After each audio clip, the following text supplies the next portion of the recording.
Good evening, ladies and gentlemen, and welcome back to SimPlay Motorsport. We're here for the final races of the week. It is the pro night, and the action will begin with some fantastic reverse grid racing here at the sunny Nurburgring. It's a beautiful day here in Germany, and what a time to be at this iconic circuit. I'm your host, Mathew Duffin, joined in the box by Kelly. Sweet and Sticky in your box once again tonight. Kelly, good evening. Nurburgring, our destination tonight. It's going to provide some drama, I reckon. I reckon too as well, and times are close again.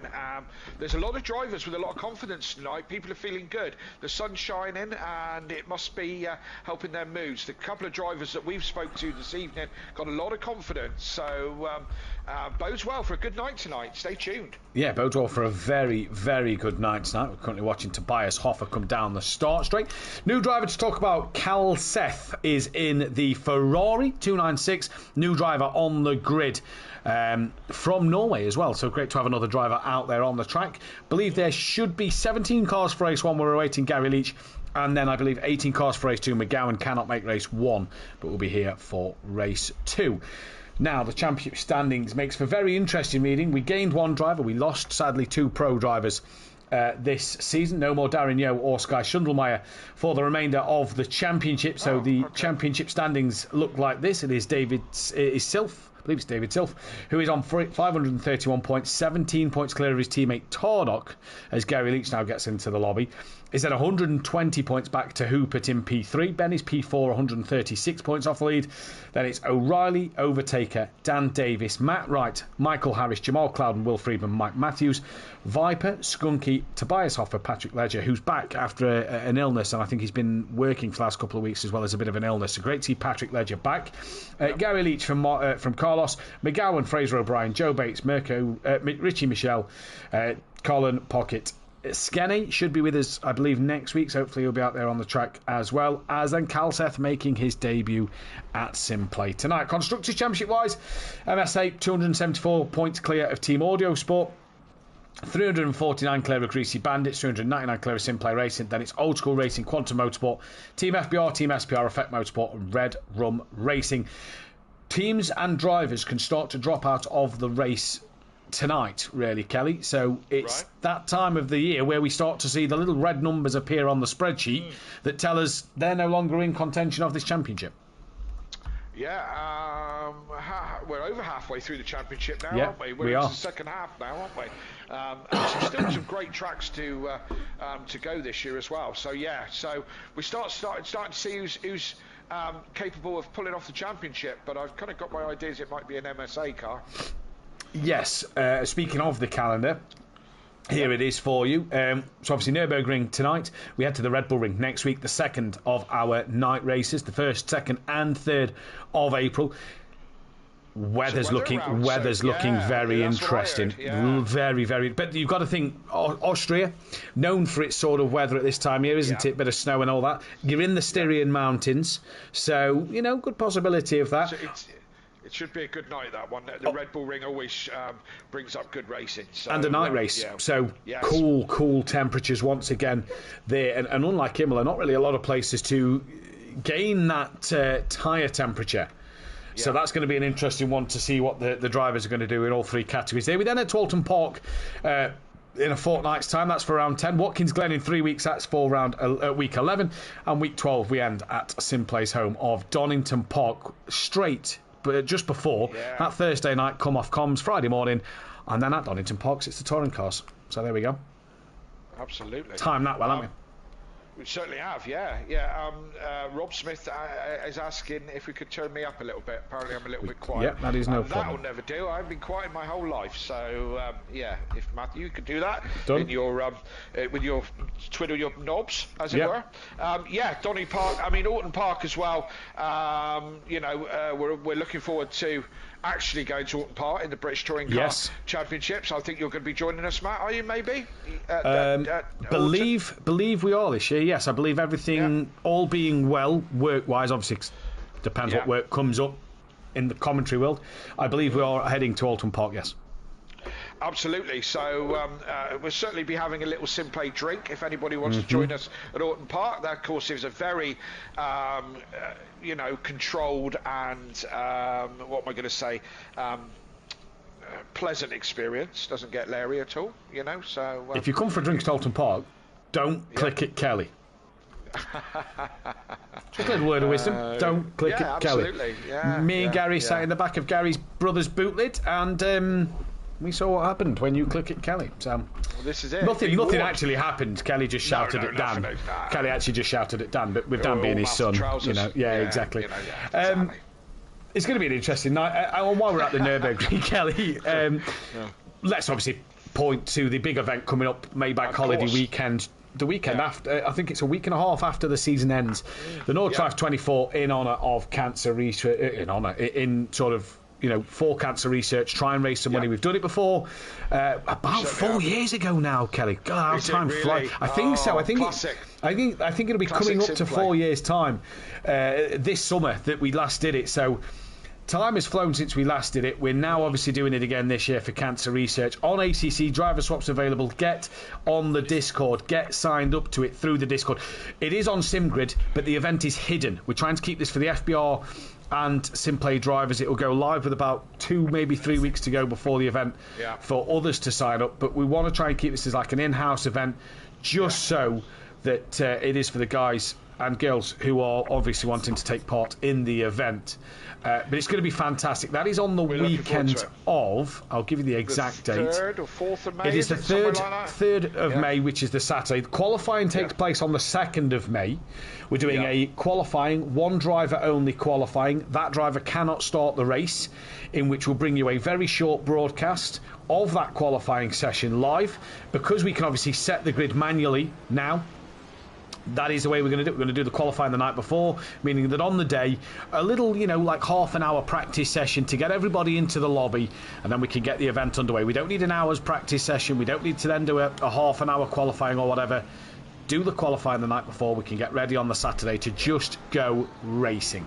And obviously, the big thing, Kelly, as well, we don't want drivers retiring. We don't want drivers rage quitting. It is an event that is, just a bit of fun, but also to raise awareness about cancer and obviously to try and raise some good money for the fantastic charity. Yes, absolutely, Matt. And, as I said, it's not about egos, it's about a good cause. So, and I mean, it is a challenge. It's a challenge to drive. We've said this before. The Nordschleife is incredibly difficult to drive. So if you think you're a bit of a driver, step up and have a go. And the only competition you need to worry about is the track, really. And it is mastering the track and going the distance, doing that endurance. For those who haven't sat and worked the date out, that's the 1st May bank holiday weekend. So don't be worrying that, I'm going to be doing a 24-hour stint and I'm not going to have time to recover, because you've still got the bank holiday Monday to recover. So it's a bank holiday event. So get involved on whatever level you can. You could be a driver. I'm sure we're going to be inviting various guests into the box throughout the 24. I'll be here for a part of it. I do have an event in the evening, so I can't be here for the whole 24, and I'm certainly not going to drive it. But I will be here for a few stints throughout the day and the night for the commentary. And as I said, if you want to come in and join us for half an hour or whatever with the comms, please do. But importantly, we want everyone to put their hands in their pockets and donate whatever they can. We did £1,200 last time, 4 years ago. We're a much bigger much bigger community than we were before. I would like to double that. That would be nice. I've just looked at the date when we did that. As I said, 4 years, Kelly. Yeah. The 30th of April was 4 years time since we did the Nordschleife. 3 days before we do the Nordschleife this year. Right. Wow. Hey, really is. Let's get into the grid order. They're coming through onto the back straight now towards the chicane. Shorter grid again tonight in the Pro Series, but for round 15 of the season, it should have been Carlos on pole. It has been glitched out due to somebody not being here. So it's put Gary Leach on the front row alongside Patrick Ledger, who's just span and got back to the front. Tobias Hoffer will then be P3 now. Then it will be that of Skunky with Mike Matthews near him. after that, it will be then Will Friedman and Jamal Clouden, who, by the way, let's see what Jamal Clouden can do tonight, because Kelly may have popped the curse on him. Mark Wright is then from Dan Davis in this list. That'll be 8th and 9th for them two on the grid. It's then Hooperton O'Reilly. Sorry, it's Overtaker and... Hooper. That says Darren Yeo on the screen. I don't know why that says Darren Yeo, so that's a bit of a mistake on that. And either way, we're going to have to cut that video short because we are towards the end. But it is then Hooper O'Reilly, Ben Ruck, Sylv Tardok, Kaslev and Carlos at the back. But it's Gary Leach on the front row of the grid alongside that of Patrick Leger, who is going to be the one to take the race win here. Let's see what's going to happen as it's green and go, and it's down the start straight. Patrick Leger has that initial launch over Gary Leach in this race at the moment, and they come down towards the hairpin corner. Leger so much light on the brakes. Dan takes avoiding action. It's the back of Hoffer and clips into, guess what, Jamal Clouden. So Kelly's curse has came true at turn 1. I said it was going to happen off here, and now we've got Skunky looking up the inside of Gary Leach in towards turn 3 of the stadium section. Gary's gone deep. That's going to allow Skunky through. It could also allow Matt Wright to get past at the moment as well. They're side by side. Matt Wright very wide, Gary Leach a little bit wide, and Will Freeman, he's got a 2-for-1 special if he can go around the outside of Gary Leach here into turn 5. What can Will Freeman do? Easy as you like, and as Gary Leach would once told me to say that now, Stuck, thank you mama for the carrots. Absolutely. How do you like those apples? So Clouden and Dan, oh God, really? I mean, the commentator's curse is real, absolutely real. So don't think that it's ever not. So Dan is down the order, so is Clouden, and they got some work to do, but they are on the back of the crocodile. So anything could happen in this racing, as Clouden is having a look at Sylv. I started on with Tardok, who's made up some places. Him and O'Reilly going forward, Ben Ruck in between them at the moment, as they all get bunched up at the top end of the circuit here, and it's 3 wide as they go back onto the back straight, if you can call it straight. It's all pushing and shoving between Carlos and Sylv and Tardok, and Ben is in there as well. So I'm sitting in Dan's car watching forward as they come up to the chicane for the first time. Again, 2 into 1 doesn't go through the chicane, but they all managed to get through just about. Ben going backwards. Yeah, Ben's had a horrible run at the first part of the chicane, and he's being swallowed up by the rest of the pack. Matt Wright, though, trying to get onto the back of Gary Leach, is being hunted down by Overtaker. You've got Hoopert in there on the back of Overtaker as well. Bit of a gap back to Mike Matthews, who's got a bit of rear damage. Then it's Tardok, then it's Hoffer. O'Reilly looking up the inside into turn 1 on Tobias Hoffer. Can't do it there. Dropping back down to Ben and Dan. The Audio Sport boys not having a great first lap. That's Overtaker round. And I don't know if he was moving or not, or if he'd finished his spin, but Dan nearly collects the front end of Overtaker there. We'll be very thankful that he did not. But for Greasy Bandits and for Team Audio Sport, not the start to this race they'd have wanted. Who's that? The Mustang there with a bit of damage. I believe, is that Tardok? No, that must be then Hoopert, who has dropped down the order. So if him and Overtaker had a coming together, because he's got front end damage and he was right behind Overtaker. Yeah, Dan's just swallowed Hoopert up quite quickly, and is on the back of him quite fast. Clouden's already past Hooper, and I was looking at the comments. Good evening everyone in the comments. We'll get to you in just a minute, to Jamie Brazer, Rob Smith, Alexa Marshall, and all the others. We'll get to some of your comments in a moment or two, because it's all action at the moment. Just going to point out, Kelly, that Skunky, who had a great GT4 week, solid start to this race. He's really got to get his season going. 8 tenths off the lead at the moment. Matt Wright still hunting down after Gary Leach. They're coming into, that's just after the Schumacher-esses. Mike Matthews with them as well, and Mike's gained 2 places, obviously, with Hoopert and Overtaker having a moment. O'Reilly, quickest in that practice session, I do believe. He's the man that's hunting down Tardok now. Clouden is in trouble again. That is with Kalseth out of the left-hand bend. Overtaker's now going to gain on the pair of them, but the Greasy Bandits boys last and penultimate last at the moment in this race. Not the race they'd have wanted in this start. It has gone horribly wrong, and well, you put the curse on Jamal. I did say that you would curse him off air, and you have done just that. And for those people, and I think PN said it with Alexi last night, I think PN said the same thing. The commentator's curse is a real thing. It is a legitimate thing. As Mike Matthews going side by side with Matt Wright down in towards turn 1, they come down past the Mercedes-Benz stand into the Mercedes-Benz arena. He gets very close into turn 1, and there's O'Reilly 3 wide with Carlos and one of the other MSA drivers. Yeah, Tardock got just touched the back of Mike Matthews. Back of Mike Matthews' car looks like it's been to hell and back already. Looks pretty badly scuffed up, but Tardock just putting his stamp on that as well. Didn't do any harm, but it was very close.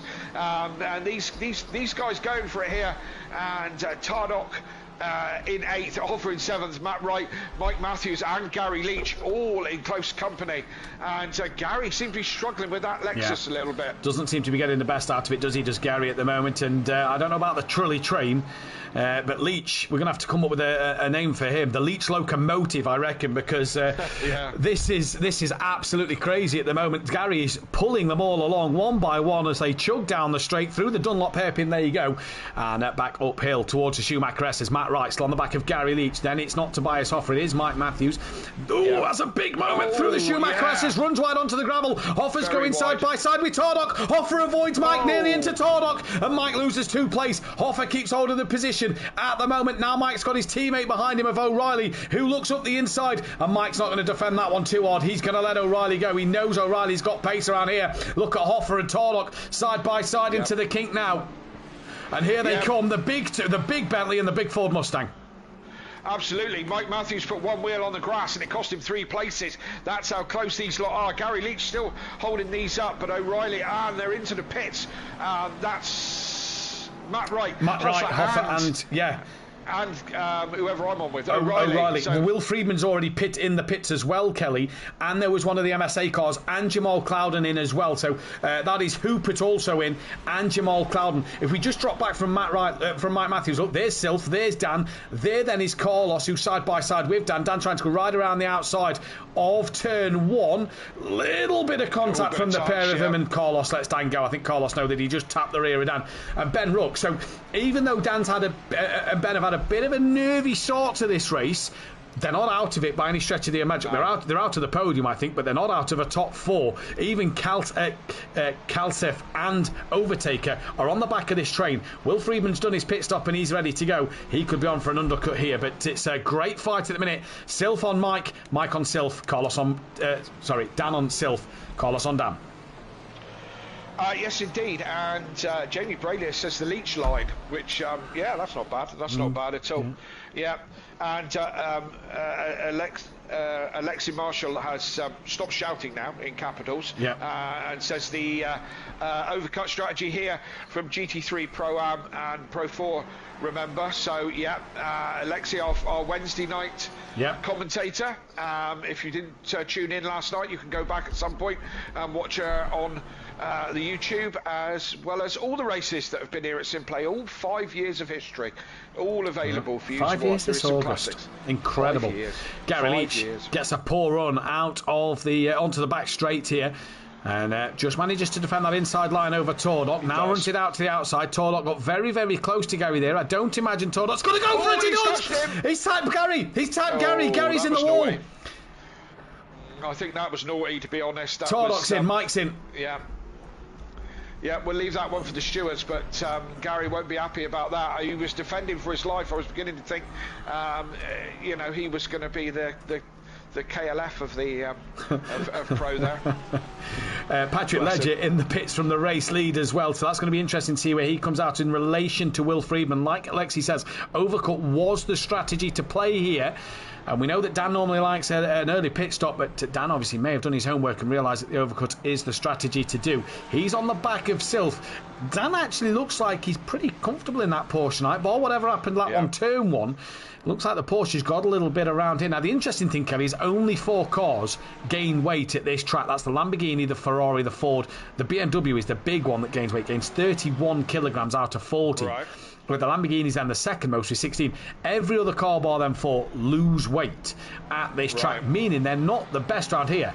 But Dan, most successful at his circuit, normally goes pretty well. Patrick Ledger's out the pitch, just looking at my track map. Car 9 is behind car 208, so overcut may be strong, but Will Friedman's pace has put him ahead of Patrick Ledger on that leaderboard. We'll wait for them to update as they come into Sector 1. Yes, indeed. I'm on board with Dan, who's all over the back of Sylph for what is second and third at the moment, but of course they haven't stopped yet. 8th place downwards, everyone has stopped, and in that 8th place is Ledger, so we'll see. What have they got left? 5 minutes of pit window left, so yeah, they've got to do another lap if they want to. Just shy of 2 minutes a lap as well, Kelly. Sorry, 1 minute 54's they're lapping at the moment. Let me just take a look. Yeah, 154's 55s, so just shy of 2 minutes a lap. You really don't want to chance this and leave it too late, because you could easily be caught out here. Ah, yes, indeed, absolutely. And my laptop's decided to restart itself and do updates. Oh, thank you for that, laptop. They have a mind of their own, don't they? Yeah. So, yes, indeed. So, Silth just does the fastest lap. Oh no, Ben Rook just done the fastest lap. So we're trading fast in laps at the moment, Matt. They're tumbling the times as the track 24 degrees and optimum. So maybe this track's starting to rubber in a bit now. Or yeah, maybe it must be. Maybe it's starting to rubber in. We've got Dan on the back of Silth. We've got Ben on the back of Carlos. Carlos also on the back of Dan, to be fair. Dan's not got away from him massively. No. Skunky pitted from the lead, so let's see where he comes out in relation to Will Friedman. You can just see on the small track map in the bottom corner, 2 cars at the very top of the circuit. That is Friedman ahead of Ledger. Let's not forget, Skunky's not. He's only just gone green. When will he come out the pits? Because this could be very crucial. In fact, we're going to jump to Will Friedman, and let's see where Skunky does come out. Wait for that P to disappear off of his marker. There he goes now, but Will Friedman is already past and ahead, and Skunky is ahead of. So Skunky jumped Ledger. I think that is more Will Friedman's pace than the undercut that has made him jump him there. Yes, I agree, absolutely. You know, as I say, earlier Dan was saying that the Porsche is better around here, so you would like to think that Will Friedman has got the hang of it as well this evening. So yeah. Looking good for him. Looking very good for him, and Dan always seems to go well around here. We've dropped back to Ben Hoopert and to Kieran O'Reilly. Closest fight on the circuit at the moment, and Mike Matthews not a million miles away off the back of O'Reilly either. So it's Skunky, so it will be Friedman from Skunky from Ledger, your net podium as it stands at the moment. 3.5 minutes until the pit window opens so far. Lexi saying that tonight's Pro Race is 6 degrees hotter track temp than Pro-Am. Well, that's because Pro-Am had a full lot of cloud cover, I do believe, whereas tonight there's only that 0.1%, so a 10% chance pretty much of cloud cover, so not a lot in the way, and I can't agree more with Rob Smith there. Pro always do get the best conditions. Of course they do. They always do. Always tailor-made. Always have done, Kelly, haven't they? Always have done. Always easy for those pros. We get the rubbish weather, us Pro-Am types, and they get the good stuff. All the top 6 went through again, Matt, so they're going to have to do it the next lap. They've got no choice. So we're going to have the top 6 are all going to have to come in this lap, so that'll be interesting. Tardoc's just driven around the outside, and Matt right there then, so he's chasing down his teammate Silth for this championship. 17 points is the difference. Obviously that penalty could be looming over his head. O'Reilly, he's probably going to lose out at this part of the circuit. The NSX just not got the straight line speed of the Mustang, but you fancy you know, I know the BOP kind of tells a picture, and the BOP's telling us that the BMW is the overpowered car for this circuit, with how much it's been, you know, hampered with the weight.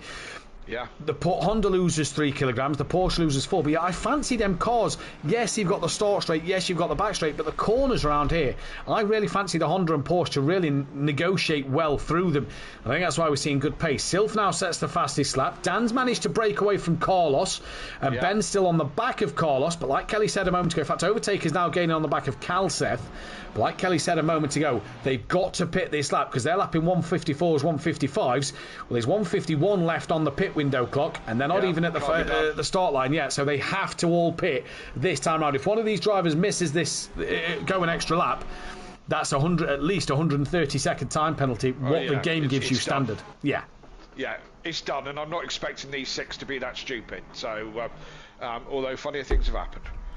So Silth in, Dan in, Carlos in, Ben in, just waiting for Calseth and Overtaker. Both in. Oh, huge pit cut from Overtaker there. That could be another one. That's 3, I think. That would be 3 this season that he's had. So that'll be one to take a look at. But at the minute, it's Kieran O'Reilly, as I'm trying to find the right camera. Kieran O'Reilly, the man who is on a mission at the moment. He's the one who's closest to Hoopert and the one who's closest for a position in this race. Although Clouden's gaining on Hoffa, I'm keeping an eye on every driver, although a couple of them look like they're moving. So may have only, it's 977. So a few of them may have only just stopped in their pit box as here comes Will Friedman. So that's how good Will Friedman's pace is tonight. Absolutely, and I don't think any of these will take tyres, but not in race one, no. No. There you go. Friedman's through. Skunky's through. Carlos through. is the first one to complete his pit stop. Then Sylph, then Ben Rook, then Dan Davis. Sylph is off the limiter. Dan's off the limiter. Carlos off the limiter. Ben off the limiter. And here they go. Look, here's O'Reilly, who's going to come round. Ben Hoopert's on the outside of Dan Davis, coming in towards the first corner, all through nice and cleanly. O'Reilly got past Carlos. And there we go. Look, Hooper to Dan, now going at it side by side through turn 2. This is going to open O'Reilly's eyes to maybe get up the inside of Dan Davis. But Dan's going to have the inside line into turn 4. Ben Hoopert covers that one off, so Hoopert got past Dan. O'Reilly a little wide and a little wiggly there, and nearly into the back of Dan Davis as he rejoined. And before you say it, there was no grass out there for him to cut. No, you're right, but he was nearly in Sweden. He was a little off track. He went very wide out there, and as you say, there was no grass there. It was all on tarmac, and apart from it probably flashing up, there'll be no harm done. But O'Reilly on the warm tyres. Dan got to get his tyres up to temperature, up to pressure. But look at this crowd now. I'm on board with Ben at the moment with a watching brief. Carlos, O'Reilly, Dan, and whoever's in front of that, all in very close company as we go through the Schumacher S's once again. Well, Dan just clipped a bit of gravel there as we jumped on board O'Reilly. O'Reilly now gets the run to the outside and breaks a little earlier than Dan, gives Dan the corner there. But Dan just touched it. I don't think he'd made a mistake. I just think it dropped a little bit of his wheel on the inside. Very easily done at the Schumacher S's. That gravel is very close on the right-hand bend. And I was watching these pros in practice and chatting with a couple of them, and I've run loads of laps around this track, but the amount of curb they take up those S's is absolutely ridiculous. I don't touch the curbs as much as that. And that's maybe why I'm not a pro driver, but the amount of curb is crazy, and it's fine lines between the edge of the track and the gravel. And as we saw to Mike earlier, you put a wheel in the gravel, you could be 3 places down. Game over. Gary Leach, by the way, after whatever damage he had, is 12 seconds off the back of Clouden, who can't get past Tobias Hoffer at the moment. We're not watching that battle because we're watching this epic fight. Hoopert's now started to pull away from Dan because Dan's got to defend now from O'Reilly, the Honda, putting the Porsche under some immense pressure. But it's Friedman 5 seconds clear of Skunky, who's dropped that of Patrick Ledger. Tardock's P4, 5 seconds behind Ledger. He's got a second over Sylph. Then it's Matt Wright, Hoopert, Dan Davis, O'Reilly, Carlos, Ben, Mike Matthews, Kalseth, Overtaker, Hoffer, Cloud and Gary Leach. Ignore McGowan for this race. He's just got in due to the fact that he was going to miss race 1 anyway. Good evening to Peaceful Stepdad in the chat. And O'Reilly really putting Dan under some pressure. He's pretty much kissing that Porsche. He gave him a little touch in turn 1 as they went round, just a little kind of, hi Dan, I'm here, just in case he didn't know. He's right close, and let's hope it all doesn't end up in tears. Let's see then. Carlos behind with Ben Rook and Mike Matthews. So that just goes to show as well, by the way, the top 7, how good a job they've done. But Dan, let's not forget, Dan had come from by the back of the pack before the pit stops. He's P8, so he's gained, I'd say, about 5 places maybe in that pit stop by doing the overcut. Yeah, and as you said, he's got good pace, and it might be a pointsy race, but not a podium race. Well, that's for sure, and he's not going to catch that up in 2 minutes, but a pointsy race indeed. Well, Will Friedman crosses the line. I'm not sure whether or not we've started the final lap or not. We didn't get any confirmation from race control, so let's wait and see what will happen. Will's probably got a bit of time if he can, that he might let off the throttle a little bit just to cross the line. He might want to then go, do you know what, I want to do one more. I'm enjoying it. I'm having fun. Let's go back and quickly check on Hoffer and Jamal Clouden. There's Hoffer, there's Clouden, not really close to each other, not really putting each other under pressure, as Dan once again defends that inside line from O'Reilly. And if we go to the helicopter camera look, on Matt Wright, there's Wright, Hooper, Dan, O'Reilly, and if the camera, when the helicopter pans round or as they come into a braking zone, there then is Carlos. Ben Ruck will be just behind him, and Dan very close to the back of Hooper there. Yeah, Hooper's struggling a little bit, I think. Mind you, they were very close then to touching as Hooper got a little bit out of shape on the exit of that turn. They are very, very close as they go side by side downhill on the left-hander. And O'Reilly keeping a watching brief on this. It could be handbags here in a minute. It could be handbags here at the moment, but so far so good. Good clean racing this, and hard racing from the three of them as well. And it's been a good fight this into the Dunlop hairpin. There you go. O'Reilly just kind of takes a little bit of deeper entry into that corner than what Dan did there to be able to turn that car in. And look at the momentum O'Reilly got out the corner. Has a look up the inside into the Schumacher S's. Not a lot here, but Dan got his line through the first part of the S's wrong look, and that's allowed Hooper to just get away, and O'Reilly's still on the back of him. Out the hairpin up the Schumacher S's. Very hard place to overtake. Absolutely, almost impossible. But as you said, the drivers in front, fine margins. So if you make a mistake, if the driver in front of you makes a mistake, as Dan dips another wheel onto the gravel just on the exit of the right-hander as they come down the hill, you start to gain then. And if someone makes a mistake, then there is opportunity. We've missed the finish of the race. Will Friedman has crossed the line at the end. It was the last lap. We didn't get any confirmation. Skunky second, Ledger third, then Tordock fourth with fastest lap. Then it'll be Sylph.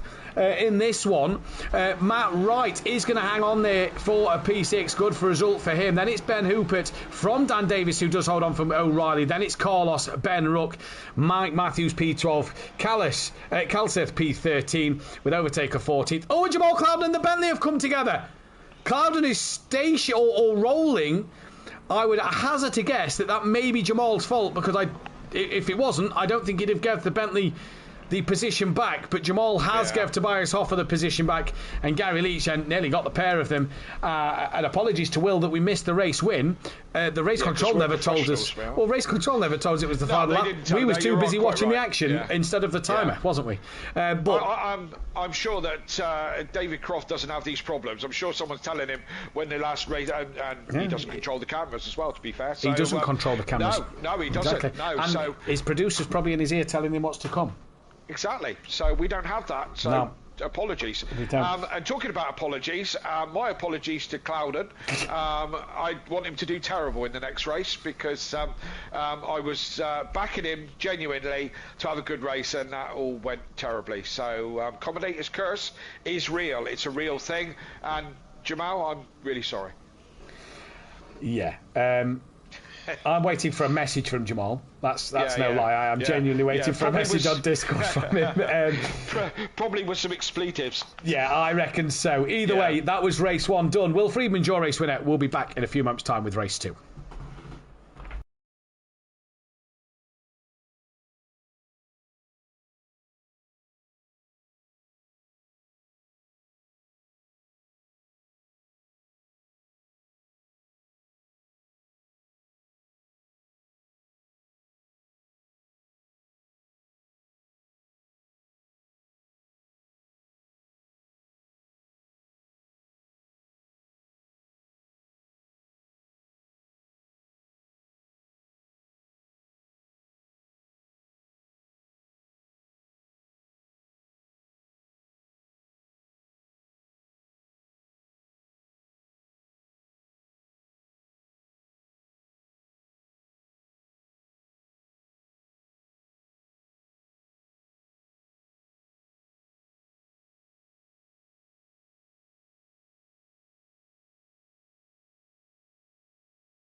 Welcome back then, ladies and gentlemen, to SimPlay Motorsport for the first qualifying of the second race of the evening. Round 16 will be the evening. Me and Kelly having a good long chat off air that we had to make Dan, big moment at the Dunlop hairpin as he's trying to get ready for qualifying.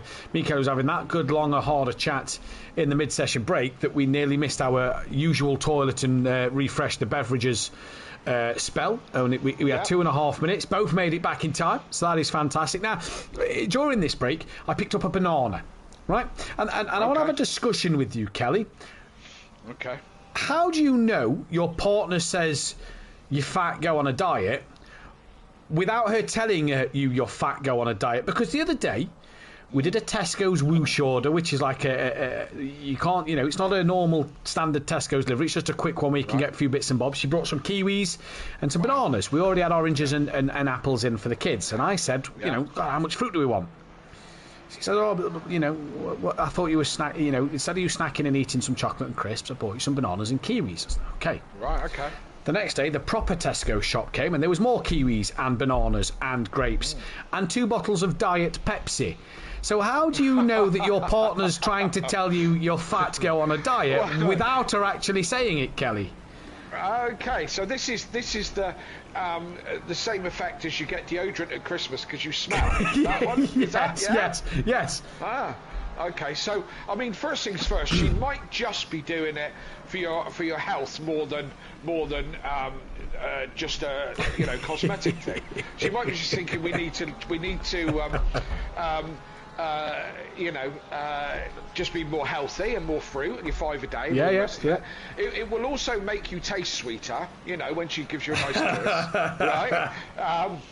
Apparently, so that could be a thing. I mean, I don't know. Have you said to her, "Does my bum look big in this?" Has that been the conversation? Yeah, and the reply was, "Your bum looks big in everything." It was like, all right, cheers, thank you. Well, that's also, saying get on a diet, fatty. So well. Yeah, exactly. Me and Beth say that. Wait till she buys you clothes that are smaller. There's the next one. There you go. Yeah, I mean, as it happens, I happen to be on a diet. I've started a keto diet. Do you know what that is? Not a clue. So no carbs, or very little carbs. Yeah. So no bread, no chips, no rice, none of that. So fair enough. Yeah, carb-free diet, and I've lost 1/2 stone already in a couple of weeks. So good lad. Nice. Yeah. Put it this way. Absolutely. Put it this way, though, dude. There's that many kiwis on the fridge, in the fruit bowl. I'll be a New Zealander by the time I finished all them. Right? Absolutely. Yeah. So it's good for you. And as I said, otherwise, I mean, I've got to get on a diet because I'm not going to get my bikini on to be beach body ready. So where are you going? Down the road. Down the road. Yeah. Funnily enough, no. New Zealand at Christmas. There we go. Kiwi again. Yeah, there we go. Exactly. Yeah. Obviously, Kelly, for those who don't know, Kelly is his lovely partner Hayley is from New Zealand. Kiwi. Yeah. Which can probably roll us on. She's really upset, which would bring us lovely onto Liam Lawson, wouldn't it? Let's just quickly say that O'Reilly's currently provisional pole from Dan Davis, Ben Rook, Silf, Hooper, Calseth, Hoffer, and then Ledger. But yes, the big news this week, bar the fact that the Honda wasn't the slowest in the British GT Media Day, the big news of Liam Lawson, 2 races. Is that enough? We had this again. We had a long discussion about this. And are you reading the chat? I'm reading the chat. He's on a seafood diet, and I hope that the second part to that is seafoft and eat it, Rob Smith. Because if it's not, I'm going to be disappointed. We're all here all week. Yeah, it's that absolutely is that. Yeah, I read that and giggled to myself. Ian Best saying I lost 3 stone on the Kato. Keep going. Yeah, absolutely. It seems to be working. Marriage 101, according to Rob Smith as well. Read the signs. Understand your woman. Marriage 101. Go shopping yourself, then you can get your own snacks. Exactly. Or just sneaky secret eating. Secret eating. Just nip off. Anyway, Liam Lawson, yes, indeed. 2 races enough. Is it enough? Actually, I mean, we've had all these discussions. I mean, it's the kiss of death, this second Red Bull seat, isn't it? And we know that, as Dan goes very wide and messes up the chicane, and makes a right dog's dinner of that, to be fair. We know that Red Bull seat is a kiss of death. We understand from sources that the car is incredibly hard to drive. It's very much on the nose. Is this actually a good thing for Liam? We're going to find out next Sunday, you know. I think it's a good thing for Liam, but at the same time, you then have to kind of look at it and say, well, where does he go that he's going to get as good a chance to win a race? Well, I think that his career is in jeopardy, you know, from this, and the media's all over it, aren't they? Do you know what I mean? And it's a poor start for sure, you know. I mean, his career's in jeopardy in this. I would like to see him get in the Racing Bull, and being in front of Tsunoda. Not that I've got anything against Yuki. I think I would like him to see him do well in it, but I think it's just this car, you know. Now, well, that brings me on to my second sort of question. What can Yuki get out of it that Liam, Sergio Perez, Alex Albon, Pierre Gasly haven't? Because I suppose at the end of the day, that's the big question you've got to ask yourself. That's 4 drivers in the space of 5 years, let's say, that haven't got anything out of this second seat. Since Daniel Ricciardo left, everybody's failed.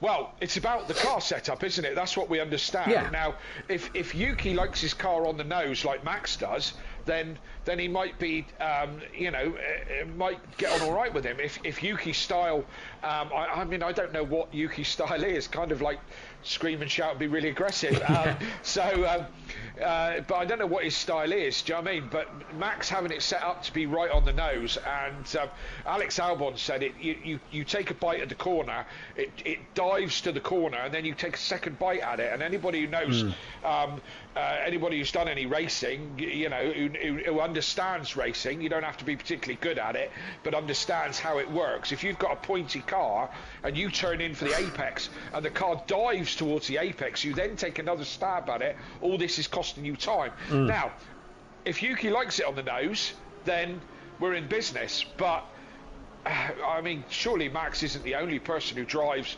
like Max. I know he's a bit of a freak of nature and a law unto himself, but I don't know. I think it's going to be blind luck. It really is, you know. A third part to this question, Kelly, is how bad is this on Red Bull to only have one game plan and one car strategy and one car setup, and why haven't you got a secondary setup for the secondary car, for the secondary driver? Because you look, when they've won the constructors in recent years, they've had the most dominant car, right? Yes. They've had the best car on the grid, the best package.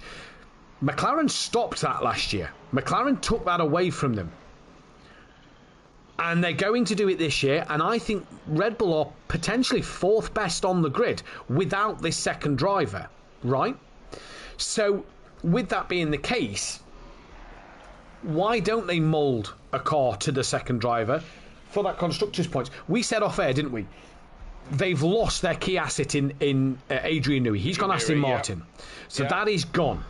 So surely they will want more wind tunnel time to help the new designer make a good car, especially with such rule changes coming next year. Absolutely. I mean, the other element that we haven't said about, apparently, I mean, I heard rumour that Max Verstappen came back to the factory this week to try and help Liam Lawson, and he wants him to do well and tried to help him to try and dial this car into his driving style a little bit, which I thought was, I know you're not the biggest Max Verstappen fan in the world, but I thought that was, noble of him. But then again, he wants to win this constructors as much as he does the drivers, or, probably not as much, but he's got to drive wants to win them all. He's got to drive the thing next year. So the more wind tunnel time they get, the more money that can be spent on that car, whatever it may be, is all going to affect the way Max is going to drive next year, isn't it? So he wants the best package. Teammate. Yeah, absolutely, and he said that he said he flew back to help Liam, but they changed it anyway. The other thing that I heard, which I was saying off air, is that Yuki sponsors, we're thinking possibly Honda, have put another £10 million into Red Bull if Yuki got in the seat for Japan, being the next race. Yeah. So is there a money factor in this as well, Matt? Possibly so. I mean, well, the way I look at it, right, is also who's made this decision? Because I said to Dan off air earlier, I don't think this is a lot on Christian Horner. I think this is Helmut Marko. Well, Helmut and... We've already seen what he's done this season. He's already slated Hadja after Melbourne. And bearing in mind, the guy's only driven an F1 car at Bahrain in the cold temperatures, but in the dry. Never driven in the wet. So it was, a new thing for him. And Helmut Marko made the comments about Hadja after Melbourne. Yeah. He's been strong in his opinions of Albon and Gasly and Perez in the past. Do you think this is a Helmut Marko decision? Do you think Christian had much to do with it? I think so. I believe it was a decision of three key players of Helmut and of the top guy who the owner of Red Bull now. I can't think of his name, but I know who you mean. Yeah, Dietrich's son, is it? I don't know. I believe there's three involved in that decision making, and I think Helmut, unfortunately, he's obviously an intelligent guy and he's, obviously well respected, but I think he's got this no nonsense attitude, a bit like Niki Lauda had, but Niki Lauda seemed to carry it off an awful lot better than Helmut does. Yes. Helmut just seems to be criticising all the time and making more friction than he does solutions. So, I think he had a strong hand in it, but, Christ, give these kids a chance, innit, 4 drivers in about 5 or 6 years, possibly something like that. I can't remember how long Perez was in the car. It's not a lot of time. And what if Yuki doesn't work? Do you turn to Hadja? What do you do then? Do you go back and call Sergio? Do you go back and call Danny Rick? What do you do if Yuki doesn't work out? Do you only also give Yuki 2 races? Well, this is a good question, and watch this space, really, isn't it? And how this pans out. But it's all seeming very desperate by Red Bull. I mean, the way they're going, they'll be putting Damon Hill back in the car in a minute. Do you know what I mean? So let's be brutally honest. If you're Liam Lawson and Yuki does a little worse than what you've just done in your 2 races, and he gets a third race, you'll be a bit annoyed. Well, will you? Do you know what I mean? Well, as I said, now he's had the kiss of death. I mean, is he in a better position now in a racing bull? Yeah, possibly so. Either way, let us know what you think in the comments. We'll see what you guys think and everything. Obviously, the news broke today about a returning driver to the British Touring Cars. If you're a follower of the British Touring Cars, we go from the 7-time world champion in the Formula 1 to his brother, Nicholas Hamilton, back in the British Touring Cars, in the Cupra, with Unlimited Motorsport, who I believe... Rubbish car. Well, yeah, it's all right. Dan's on the grass again. I'm only a fan, aren't I? Because I own one, but it's not a great touring car. We believe that they've got the licence from PowerMax. Obviously, the Vauxhall Astras, who struggled for finances this year, got a sponsor. Believe they're only running the one car. The second licence has gone to Unlimited Motorsport, who have brought Nick Hamilton in. Great to see him what he does with his disability, cerebral palsy, I believe it is, and fantastic work on what we see, and a lovely guy in the paddock. And if you've never, obviously, if you're abroad and not in the UK, and you've never had the chance to go to a British touring car event, the paddock is open to everybody. You get to mingle with the drivers. It is fantastic. And Nick Hamilton, one of the nicest drivers you will ever meet. I haven't had the opportunity to meet him, to be honest. It's a pleasure. And I've met a lot of the touring car drivers, and that's another thing. And I mean, I took Hayley to the British Grand Prix a couple of years ago, and the Grand Prix is so closed off compared to touring cars. She went to touring car in the same year, experienced both in the 1 year, but did the Grand Prix first. And I said to her, touring car is a very different thing. You walk around the paddock, and you walk around the paddock and around the edge of the track, and you bump into drivers. You know what I mean? You bump into Tom Ingram just walking in the other direction, and stuff like that. And I had a long chat with Jake Hill at Thruxton. Thruxton. Early on the Friday. He was just in the pit lane. You have access to walk around the track. We did a track walk the first year we met. We did a track walk, and there was Tom Ingram and I think Josh Cook, Ash Sutton, Turkington. They was posing for some season finale photo. We bumped in and maybe discussed pasties with Tom Ingram. I think you discussed pasties, and he kind of smiled and looked at us both. What I mean though is, that's the kind of access you get. Yes, you can. And it was just fantastic. So Nick Hamilton back on the grid. Thoughts? Brilliant. Absolutely, it's great. I mean, and touring car is so much better than Formula One. I mean, we follow Formula One because we follow Formula One, but touring car accessibility. a price. I mean, you'll go to a touring car event for your tickets are like, what are they, 40 quid, something like that? It's 40 quid for a weekend. Now, bearing in mind, for a weekend, if you get there on the Friday, like I tend to do, you get access to the track for free, which means you can sort of, if the track's not live, you can walk around it, but you can see all the support races and the touring cars in the paddock setting up and getting ready, which is fantastic. That's just a different level that you don't get to see much. We've done track walks in the night, and it's just fantastic. It's just brilliant. I've cycled it. Yeah, I've cycled Thruxton. I've cycled Thruxton on a BMX. My hot lap was 10 minutes. It's absolutely brilliant, and it's a feeling like no other. Rob Ramsell's just put in the chat that he's going to he's got a season pass to Donington. He's at he gets to see Colin Turkington this weekend in a Ginetta at Donington Park. That is in the GT Cup, so it's not the British GT. It's a sports car racing series based in the UK. Was founded by Mark Haynes in 2007. The championship supported the short-lived British LMP3 Cup in 2017. Following the series at Spa, blah blah blah blah. It went on to support GT World Challenge, which is obviously the European one at Brands Hatch. So it's basically sort of like the older GT cars that are still racing. That's not maybe as expensive to go and race in the British GT. Which is great. Colin Turkington obviously not in the touring cars this year, but he's still got his hand in the racing by being on the grid in a Ginetta. It's going to be very strange Turkington not in the touring car championship. He's been there for so long. I said to Dan a few weeks back, Kelly, before Shedden had signed, right? So this is pre-Shedden. Yep. I said if Robert Huff doesn't sign, then the oldest driver on the grid will be something like Tom Ingram, and he was 2015. That's kind of like mine and Dan. Your childhood, your early drivers when you was younger, all sort of retired 90s, 2000s, whatever. Mine and Dan's are now going that way. Rob Huff's now not on the grid at the moment. We've still got Tom Chilton and Shedden, thankfully, that mean that we've got two drivers left from our childhood when we'd have grown up on that grid. It's just a weird era to be around, because now Tom Ingram started in 2015. My son's a huge Tom Ingram fan, born in 2015. He's got that knowledge now of all these drivers are going to be on the grid starting their careers in the touring cars in his childhood. So he's got at least 20 years before they start to come off the grid. Got to love it, haven't you? You got to love it. I mean, it was John Cleland was my first hero of touring cars. That was back mid-90s. So when I first started following touring car, but touring car goes back even further than that. It goes a long way back to the 50s, I believe. I think touring car does. Yeah, I believe it does. Yeah. As much as Formula One. Hey, but Matt, in other news, we're about to start a race.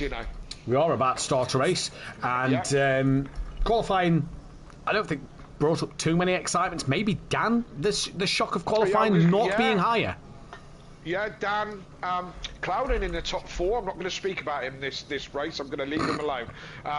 But Dan behind his teammate Ben Rook in seventh. Carlos in there as well in sixth place in that Mustang. So Mustang 1, 2, 3 again. No. Oh, sorry, beg your pardon. Yeah, the split by the lawnmower and come on now. O'Reilly doing a cracking job in that Honda to put that second. But Mustang. MSA Racing 1 and 3 at the moment. It's going to be an interesting race, Matt. Yeah, who put down in 13th place? Not the strongest of starts from him. Championship standings then after the first race. We've got a bit of red on the tables now, Kelly, which means drivers and some teams and one team cannot win the championship. So Silf leads the way, 11 points clear of Tardock. Remember though, Tardock may have that penalty looming over him after race 1. Hoopert is third. Ben Rook still in P4. He's only 4 points ahead of O'Reilly. Dan's and a further 12 behind Ben, so very tight there. Overtaker's 9 behind Dan. So very, very tight between them 4 drivers for that 4th place at the moment. Then it's Matt Wright, Jamal Clouden, Michael Harris. Will Friedman moves up to 11th ahead of Mike Mathews. Then it's Skunky in 13th. Great to see Skunky back up there. Patrick Ledger. And then it's Viper, Hoffer, Carlos Leach, McGowan, O'Brien. And Calseth can't win the championship. No surprise, he's only just joined tonight. Joe Bates can't, neither can Richie Michelle, Colin, Pocket, Skenny. And in the Teams Championship, 307 points is the difference. MSA 2 team Audio Sport 90 points exactly clear of Greasy Bandits.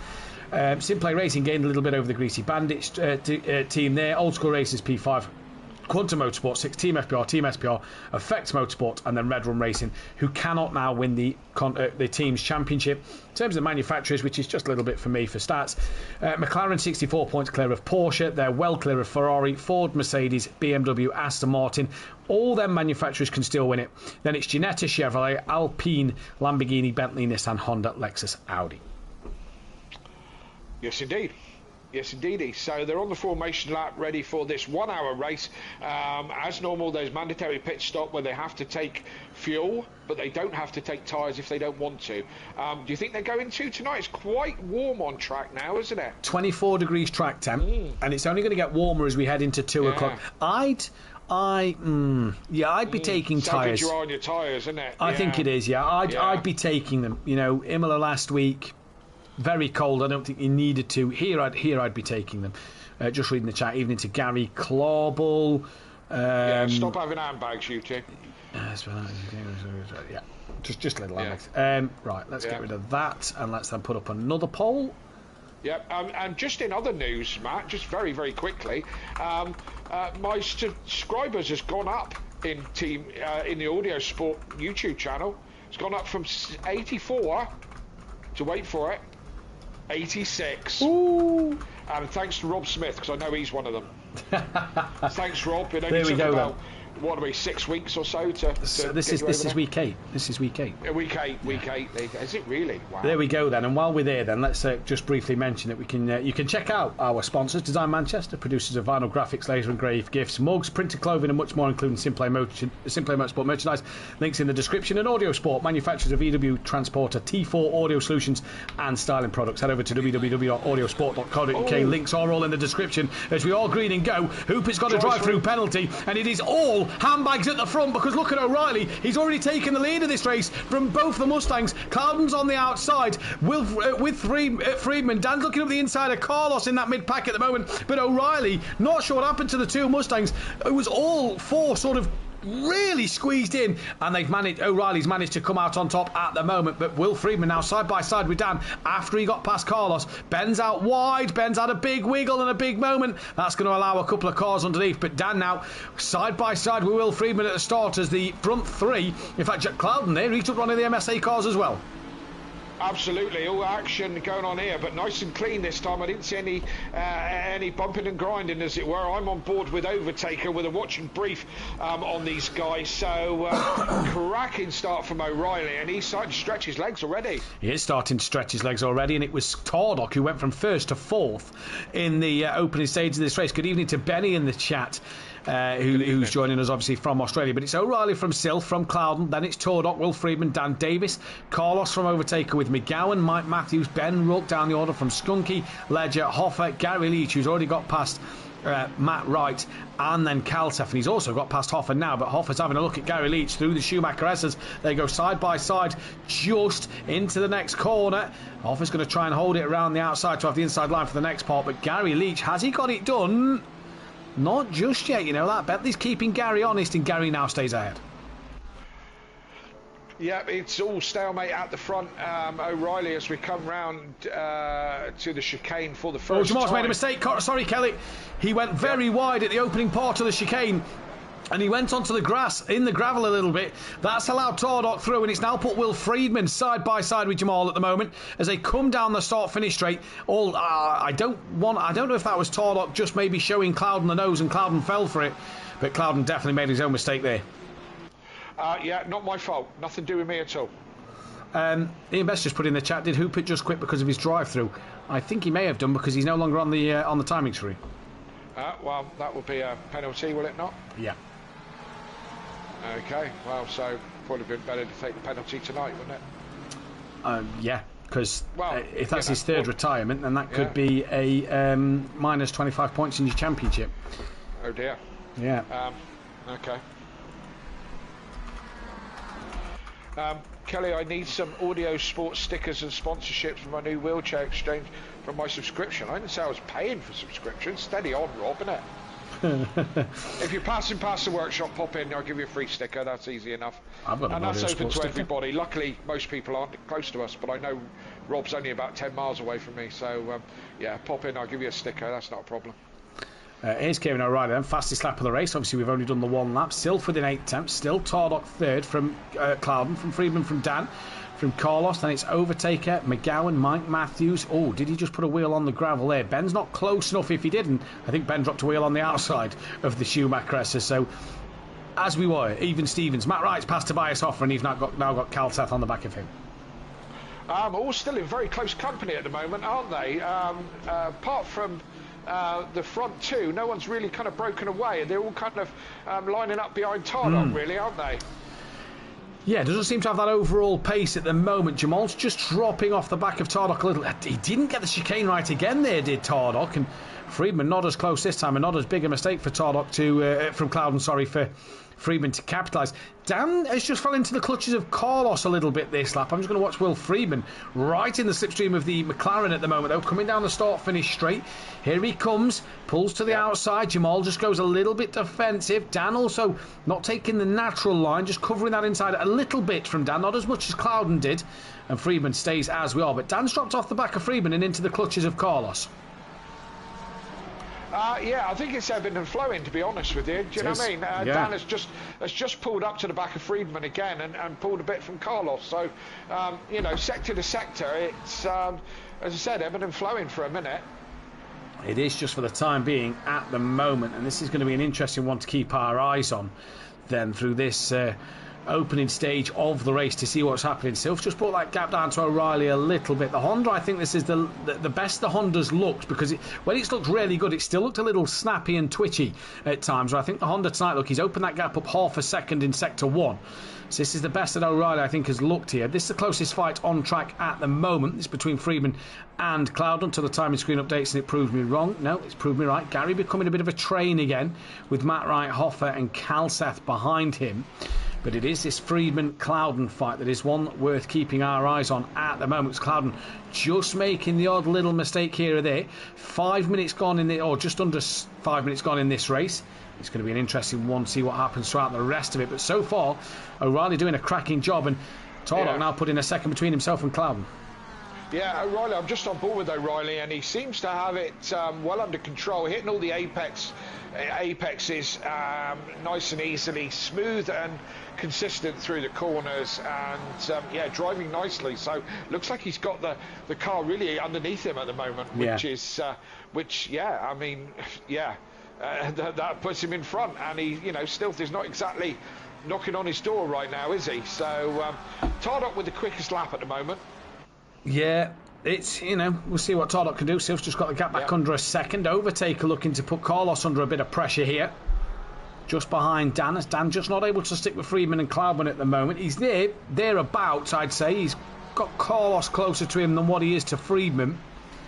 But Carlos now maybe going to allow Dan to just escape a little bit as he comes under pressure from Overtaker at this stage of the race then. Matt Wright has dropped down to last by a long margin, 8 seconds, so I'm not sure what's happened there, but Calseth has got past Hoffer as well. Leach braking in the chicane mid-corner, takes right out, says Ian Best. Oh dear, so, that must be what happened there. That must be what happened there, yeah, exactly. Yeah. Gary's not happy in that Lexus though, is he? We know Gary's a pretty clean, fair driver, but he's well off it in that Lexus. I've had some great battles with Gary, and which makes me sound a better driver than I am, because but when you drive with Gary, you do when you race with Gary, you do know that he will be 100% fair. It's unlike him to normally if there's a mistake with Gary, he will hold his hands up and be like, yeah dude, my fault. Yeah, absolutely. You usually get a very clean, fair race with Gary, and very much so. He's a better driver than he's showing at the moment. As you say, I don't think he's making that Lexus work very well. Two-time champion back on Project Cars 2, the very first champion of SimPlay Motorsport, in the pro category, should I say. Obviously, Jamie Brazier was the first champion. He won it on the Pro-Am the night before. Either way, Carlos pulled away from Overtaker a little bit, who's Dan's also gapped him. Now take a little wiggle through the chicane there. He's all fine. Friedman's being dropped a little bit by Clouden now. This is allowing Dan just to creep onto the back. The gap was 6 tenths. It's now 5 tenths. So Dan's just got a little bit closer to Friedman this lap. Let's drop down to Skunky.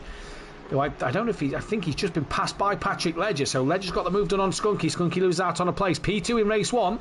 Down in 13th at the moment. Yeah. I think Dan's a bit closer this time through the Mickey Mouse Stadium section. A bit closer to Friedman this time. I just think, yeah, as I said, it's forward and backwards with the times, really. Dan gets a bit closer to Friedman. He falls back a little bit to Carlos, you know, and on we go at the moment. Although they're in very close company, no one's looking like they can put any moves on anybody right at the moment. Such is the quality of this field, to be honest. Yeah, exactly. Obviously, Gary's dropped to 3.5 behind Skunky at the moment. We're watching him fight with Kalseth, and then there's Tobias Hoffer looking up the inside. That Bentley, I've been impressed with Hoffer this season, I must admit. He's always been around that 14th place, but you know, he's in an old Bentley that I think there's more to get out of the Bentley. I think you can run towards the front end. I don't know if you can win races, but I think you can run towards the front end in pro in the Bentley.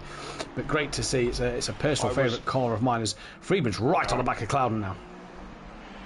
Yes, I was in a race with Hoffer, a practice race on the practice server. It was just me and him in a race, and yeah, he just destroyed me in about 3 corners, and away he went, like, you know, against my McLaren. But I think that might be more about the driver than the car.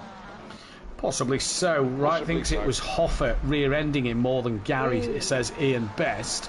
Okay. While we're at it as well, there's a bit of nothing happening at the moment. Don't forget to hit that thumbs up button if you are new. Subscribe to that channel. We are over the 900 mark now, and we'd love to get towards that 1,000 mark, as close to it as possible before the end of this season. The goal is, I think, 1,000 subscribers by the end of the year. So the faster we can make that happen, the absolute better for the channel. As Friedman goes side by side with Jamal into turn 1. He got a bit of a run on him, man. Yeah. Clouden put a wheel on the gravel on the exit at the last corner, which compromised his traction, and Friedman got a bit of a run. Not a lot, to be fair. The Porsche didn't really reel that McLaren in very quickly, so I think Jamal's is saving himself on power here a little bit. Yeah, I'd agree with you, and I think we're seeing where the Porsche and Honda is a lot stronger. I kind of like this circuit for that, because you've got the straights where you can see the quicker cars in the straight line. There's not a lot of fast corners around here. The Porsche obviously better in the traction zones. I think that's what you get around this circuit. But all the Schumacher S's, it is all about how you exit the corner at Nurburgring, and that's what Will Friedman seems to be doing better at the moment. We're on board the rear wing of Jamal Clouden. Mark Tilley in the chat, what did I miss? What happened to Righty?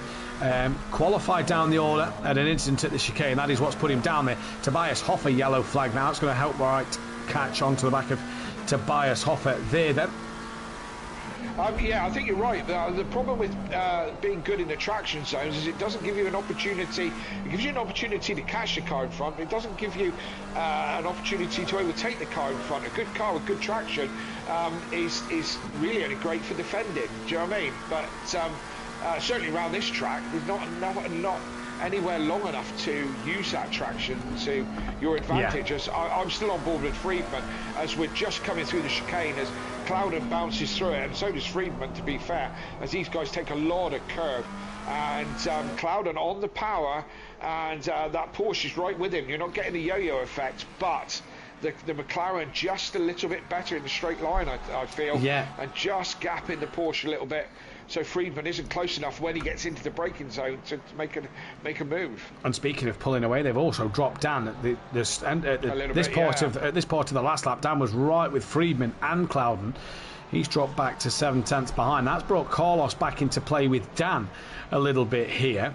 So we'll keep our eyes on that. I'll tell you who they are dropping. Overtaker a little bit. Yeah, they have. Yeah. He's dropping back from these pair. Can't seem to stick with them unless he's, doing something we don't know. Maybe conserving his tyres or, something like that. But he's not looking racy on these two at the moment. He's not. Got good pace. Not looking racy at all, and that is interesting to see, because normally Overtaker's right up there, but P8 right at the moment, he's not even in the mix, is he? He's got no one behind him, no one there. He's kind of in no man's land.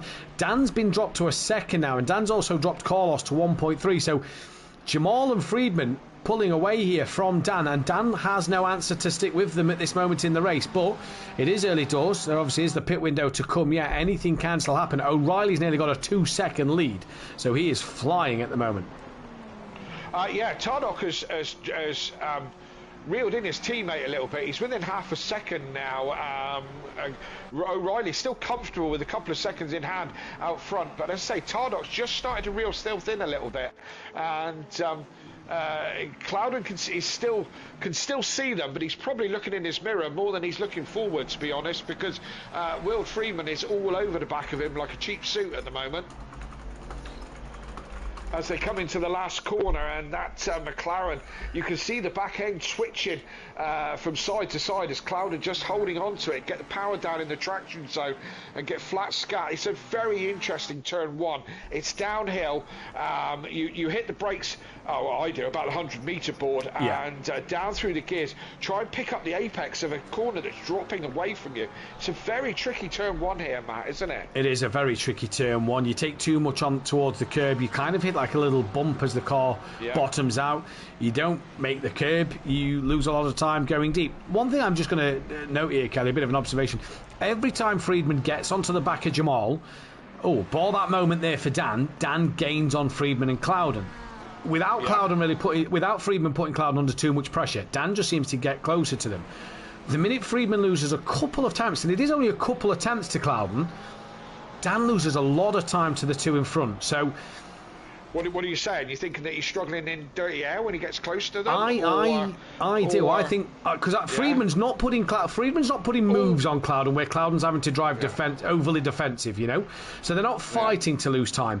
But it does seem that when Dan just gets a little bit closer, he seems to either copy a mistake that Friedman might make, you know, run a little deep, have a little twitch, have a little slide, whatever it may be. But there's something not quite right. Dan's got better pace in this. We've seen in testing all week. But Dan just, every time he gets closer to these two, ends up, look, he's back over a second behind. But then watch as Friedman gets closer to attack Jamal. Dan will be right within there within about 7/10. I think, all things being equal, if they are in clear air, that Friedman would probably be pulling away from Dan. I think he's just got better pace, to be honest. Or, as I said, maybe you're quite right. Maybe he's struggling in the dirty air. I tell you what, Tardock is all over his teammate now. Within a couple of tenths as they come back onto the start-finish straight for the 8th time, and looking to line his teammate up as they goes to the inside, hits the brakes. And I think his teammate's given him that one. He didn't fight that too hard, and Tardock moves up into second place. Yeah, it would have been a bit embarrassing if you'd have taken your teammate out live on stream. Imagine that. Evening, Kieran Argent. Evening, Sutty. Yeah. Kieran did it last night to Monkey Boy. That's why I said good evening. Oh, right, okay. Yeah. It was a funny one.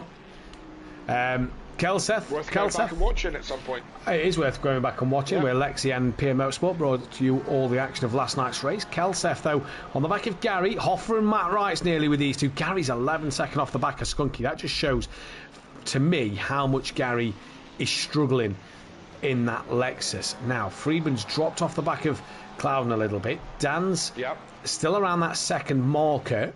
Patrick Ledger's within 4/10 of it. Ben's not had a stronger night tonight. No, he hasn't. He's not moving forward too quickly. In fact, he's being dropped from the others, and he's gone backwards in this race. I don't know if he's got a bit of damage. We haven't heard from his dad tonight, actually. We haven't heard from his dad. Chris in the chat? Chris is normally in the chat, and he can usually give us an insight into what's going on. So, Chris, if you're there, firstly say hello. I'm on board with Ben now, and he was quite scruffy in the Schumacher S's then. And maybe, I don't know, I didn't see any first lap incidents, but maybe he's had a bit of a knock and is carrying some damage. But he doesn't seem to be reeling Mike in, that's for sure. He doesn't at all, as Gary gets a bit of a poor run out the Schumacher S as Kalsef now goes to the outside line for the next left-hand bend. He's going to try and go around the outside of Gary Leach. Ooh. They just rub doors a little bit. Gary has a twitch on exit. That's going to give Kalsef a run up the inside for the next part. Now Kalsef gets the move done, and Gary will come under pressure from the Bentley. And to quote Kieran Argent last night, thank you, Monkey Boy, got to run was the quote that Kieran used to Monkey Boy. Yeah, I've had one of them. Yeah, got to run, and then it didn't really go according to... No, sorry, got to run was when he sent it on Monkey Boy. Gary's made a mistake at the chicane, offers through. Matt Wright, I feel, will get past as well. Yes, he does. Matt Wright's through as well. Got to run was the quote when he lunged on Monkey Boy and passed him.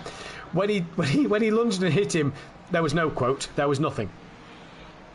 Well, there we go.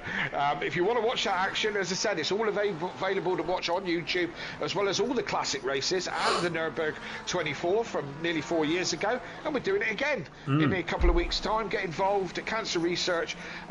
Get involved. I want £2.5 this time, Matt. £2.5. That'd be nice. Be absolutely nice. Be really good. Yeah. Dan has lost a lot of time to Will Friedman over this first section. Carlos has gained on Dan Davis a little bit, so that Porsche may be just going through a phase look gap up to 1.6 seconds. While this is going on, though, they are all still gapping Overtaker. And Overtaker's being caught by McGowan and Mike now.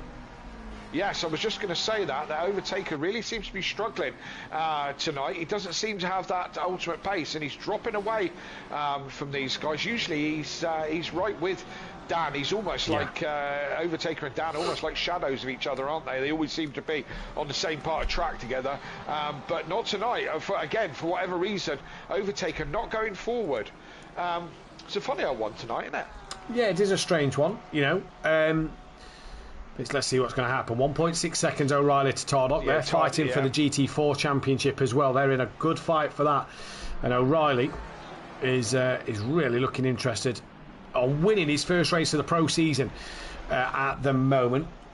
And that'll be a great win, I think, for Kieran O'Reilly in that Honda. Just, you know, we've said all season that him and Dan have been the two to take the fight to the Fords. I think O'Reilly's more taking the fight to the Fords at this point than Dan. Be interested in Dan on the British tracks. That'll be interesting. You know, we've got we had Silverstone, didn't we? You know, and then we've got Alton and Donington coming up. And Dan always seems to go well on British circuits. Yeah, well, it'll be interesting to see if he's in the mix there. I mean, the championship's gone for him this year. I think Alton could be a good shout. Yeah, absolutely. There's Alton, not really. We know how narrow Alton is, and how hard it is to overtake. If Dan's got pace and he puts it high up the grid, the reverse grid race will be very interesting at Alton. I think as well, that Ford Mustang is going to be too big for Alton. Not a lot of straights for it to use its overall power. It's not going to reach its top speed, as you know, because the straights are very short there, aren't they, at Alton Park? Alton I think is a very difficult track to drive in a GT3.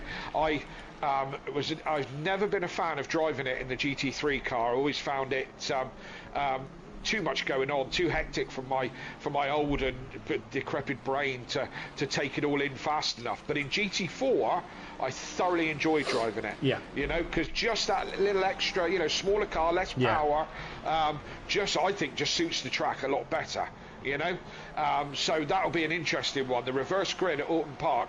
Not that you should miss any single race on SimPlay, but I would not miss that one. Pro-Am, and GT4 for that matter. Yeah, 100%. I think that's going to be. I think GT4 could be the real standout race of that week, as you've just said there. We're currently watching Mike Matthews gain on Ian McGowan. Just going to look. Overtaker's pulled the gap. He's pulled ahead of McGowan by about a second and gained nearly a second on Carlos and Dan. McGowan's had a big wiggle a moment. And I think Mike did as well through the chicane. Carlos has gained on Dan. That's within half a second now. I think the Mustang I think we could really see the Mustang, by the way, struggle at Alton Park. It's not going to be a good track for it at all. And I think that could be really McLaren, Honda, Porsche, and Aston at its finest. Absolutely. Tardock is reeling O'Reilly in a little bit. He's got the gap down to 1.2 now. What about Donny? Do you think, again, that the Mustang will struggle at Donny? I think because he's a little wider and less bumpy, I think the Mustang may come, you know, yes, the straights aren't there at Donny, are they, as well, you know? Donny's on the SimPlay straight and the Saw straight, you know, the two by the hairpin, you know, coming down to the Melbourne loop and then back up to the final hairpin. I think the Ford will go better at Donington than Alton, but I still think, you know, McLaren, Aston are probably the better car there. Maybe Porsche, Honda. It's going to be difficult. I think Ford could dominate next week. Red Bull Ring, a lot of straights. Yeah. You know, and simple I think track as well, isn't it? 9 corners. And better headlights, all that kind of thing. Yeah. I think the Ford could dominate next week. And then what's in between? Watkins Glen. Again, Watkins Glen, you know, bar the run up the S's in towards the inner loop, the bus stop chicane. That could be where the Ford could do something. But, you know, again, I fancy the Porsche and the Honda, McLaren and Aston around there. I mean, Watkins. Yeah, I'm gonna. Sorry, Pro-Am guys, you'll see me again at Watkins because I'm racing Watkins, Glenn. I love that track. It's got some lovely cambered corners and flows. The undulation up and down the corners. I think it runs like a roller coaster. It's great fun, and I think there's going to be some good racing there. Yeah, me too. Like all season, as I said. Yeah, all season has been brilliant. It's been fantastic. We're just going to drop down to Kalseth and Hoffa there within half a second of each other. Matt Wright's a little behind. Then Gary Leach just struggling there. Carlos 9 tenths off the back of Dan. Mike's within half a second as well of Ian McGowan. I'm going to stick with that Bentley-Ferrari fight. That's the closest fight we have on track at the moment. Just going to stick with this all the time being. I'm keeping an eye on the leaders as Tardok has again taken another couple of tenths out of O'Reilly. He's nearly under a second now. On the timing screen in front of me here, dude, you know, the last lap was 3 tenths faster than O'Reilly. The lap before was near somewhat of 6-7 tenths of a second. So he is starting to take a bit of a chunk out of O'Reilly. The problem you have is each car will kind of go through a different phase, and I can see the litres of fuel left in everybody's car. I'm not going to give anything away on stream in case people are listening, so that, you know, one team can get the upper hand over another. Yeah. But it makes for interesting reading at the moment in that sense. Pit window opens, by the way, in 52 seconds. So that could change things. I'm reckoning, you know, the back half of this field, these back four especially of Kalseth, Hoffa, Matt Wright and Gary Leach, they could all pit this lap. And do you think they're going to do that? Who's going to be the first to blink? I think if Matt Wright's got damage... Yeah. Possibly getting. You've got nothing to lose in that position you're in. You've got everything to gain. Absolutely, that's so true. So they might take a risk. 24 seconds. Do you know what? Just looking at it here, there's a few drivers that could get in because the pit lane is quite the way down. You come down here, the pit limiter is quite the way down at the moment. So somebody could take a little punt on coming in to the pit lane if they've worked it out right. I don't think anybody's going to, because what they've got to remember, you've got to be in the pits. Right, there we go. That's great strategy, I think, from Ben. You've got to be in the pits before as the window opens. That is not on the pit road, that is in the pit lane. So all that entry road into the pits, fine. It's the minute you cross that little board. Hoffa's also in. Gary is coming in as well. So I like that. I like that. It's opened up, get yourself in. Why not? Now, Sylph is coming under pressure from Jamal Clouden. That gap's down to a second. Jamal has dropped Will Friedman. He has, hasn't he? By quite some gap now. We said this last week, Kelly. The Porsches both of them seem to die a little bit and struggle in the second race. Are we at that stage of the race coming up to the pit stops where Dan's now 1.6 behind Friedman? Yes, he's pulled away from Carlos, but Friedman's dramatically dropped off the back of Clouden. Is this Clouden upping his pace, or is this the Porsche once again going through a phase where it's just starting to struggle? Well, Clouden is real still thin, but has he done that now because he's concentrated forward and not looking in his mirrors? He's not got the pressure of Friedman. Like a famous commentator said, you're either taking pressure or giving pressure. And with the pressure off from behind, has this given Clouden the opportunity to up his time? I'm going to have a look at his times a minute while you're... his last lap was a 54.3. He was 6 tenths quicker than Sylph, and only 2 tenths quicker than Friedman, so something would suggest that something's happened to Friedman on a previous lap. Just to state, by the way, the top 5 have all set their best laps in the 53s as Sylph comes into the pits. So this now getting a little interesting in terms of the pit runners. We're just going on the helicam. His overtaker struggling through the chicane. And again cuts the pit entry from overtaker there. Mike Matthews also into the pits.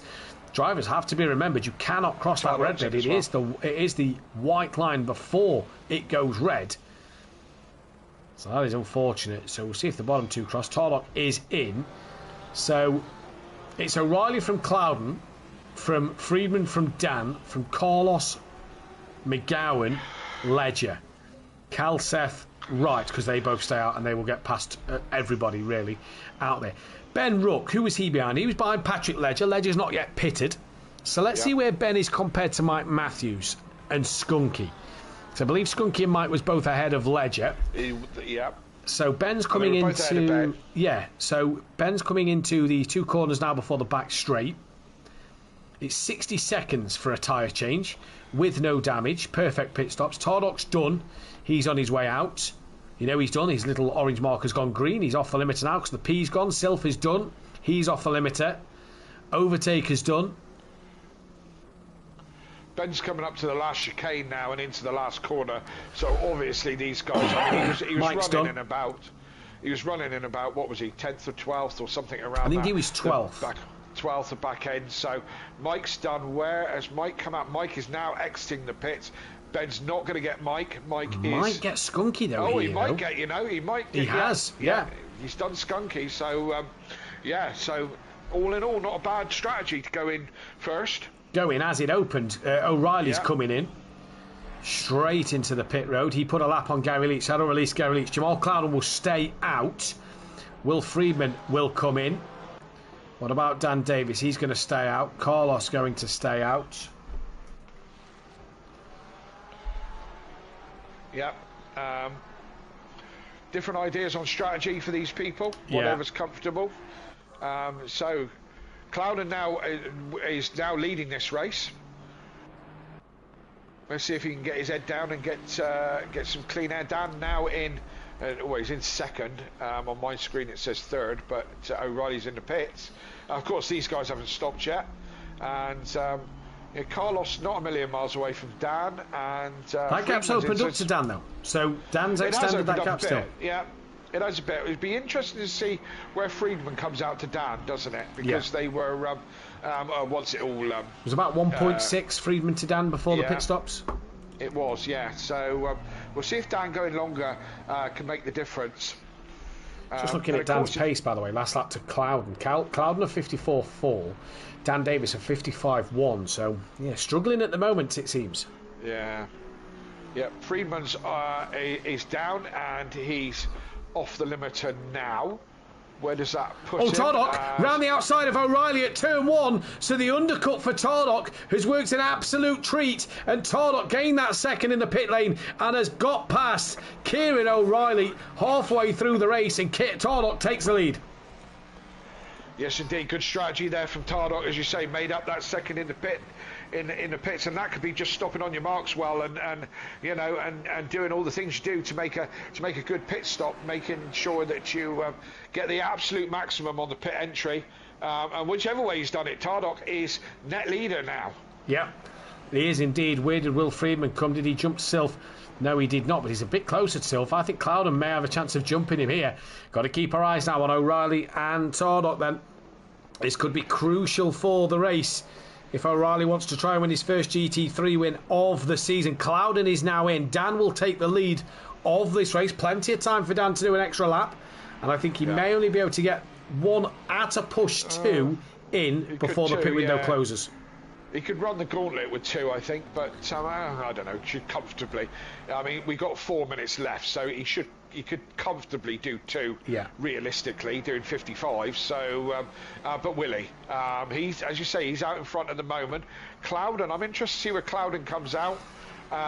Tardock, as we say, is net leader at the moment. He's now coming up to the last chicane, and he's got O'Reilly just dropped off 3/4 of a second. I thought O'Reilly might give him a bit of a run on warmer tyres, but Tardock's straight on it.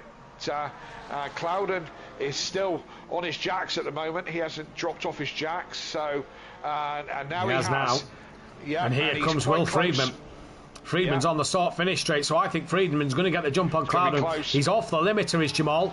But where is Will Friedman? Where is Jamal? Clouden. Clouden well in front, and in fact, Clouden, look, on the back of Sylph nearly, as he goes very, very deep at turn 1. That could bring Will Friedman in. No, Will Friedman just a little too far back. So a decent start from Clouden. Yes, indeed. Yes, indeed. It's... yeah, good stop from him, absolutely. So we're just waiting now. Who are we waiting on? Matt Wright. Kelsick is in the pits, So Matt Wright and Dan are the last ones to pit. And Jamal's weaving here, Kelly. Just out of turn, just into turn 5. Jamal weaving.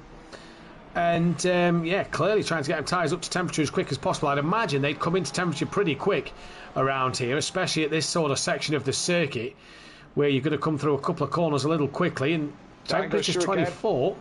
Dan goes through again. Last one. Right. It's very long. Yeah. Well, 60 seconds is what he loses. He's got to pit the end of this lap. One more's too late. He's got to pit the end of this one. Yeah, this end of this lap, he's got to come in because he's going to run out of time. But Dan's normally well aware of these things. Yeah. Yeah. So it must be his strategy. We'll see how it does. I don't know if he's been lighting up the timing screens just at the moment with this run. That's what he would need to do to make this really work for him. But I tell you who's come out of the pits brilliantly. So Ben jumped Ledger and Skunky. He's on the back of McGowan. Mike jumped McGowan. He's 5 seconds in front of Ian McGowan. So Mike Matthews there. Heck of a stop.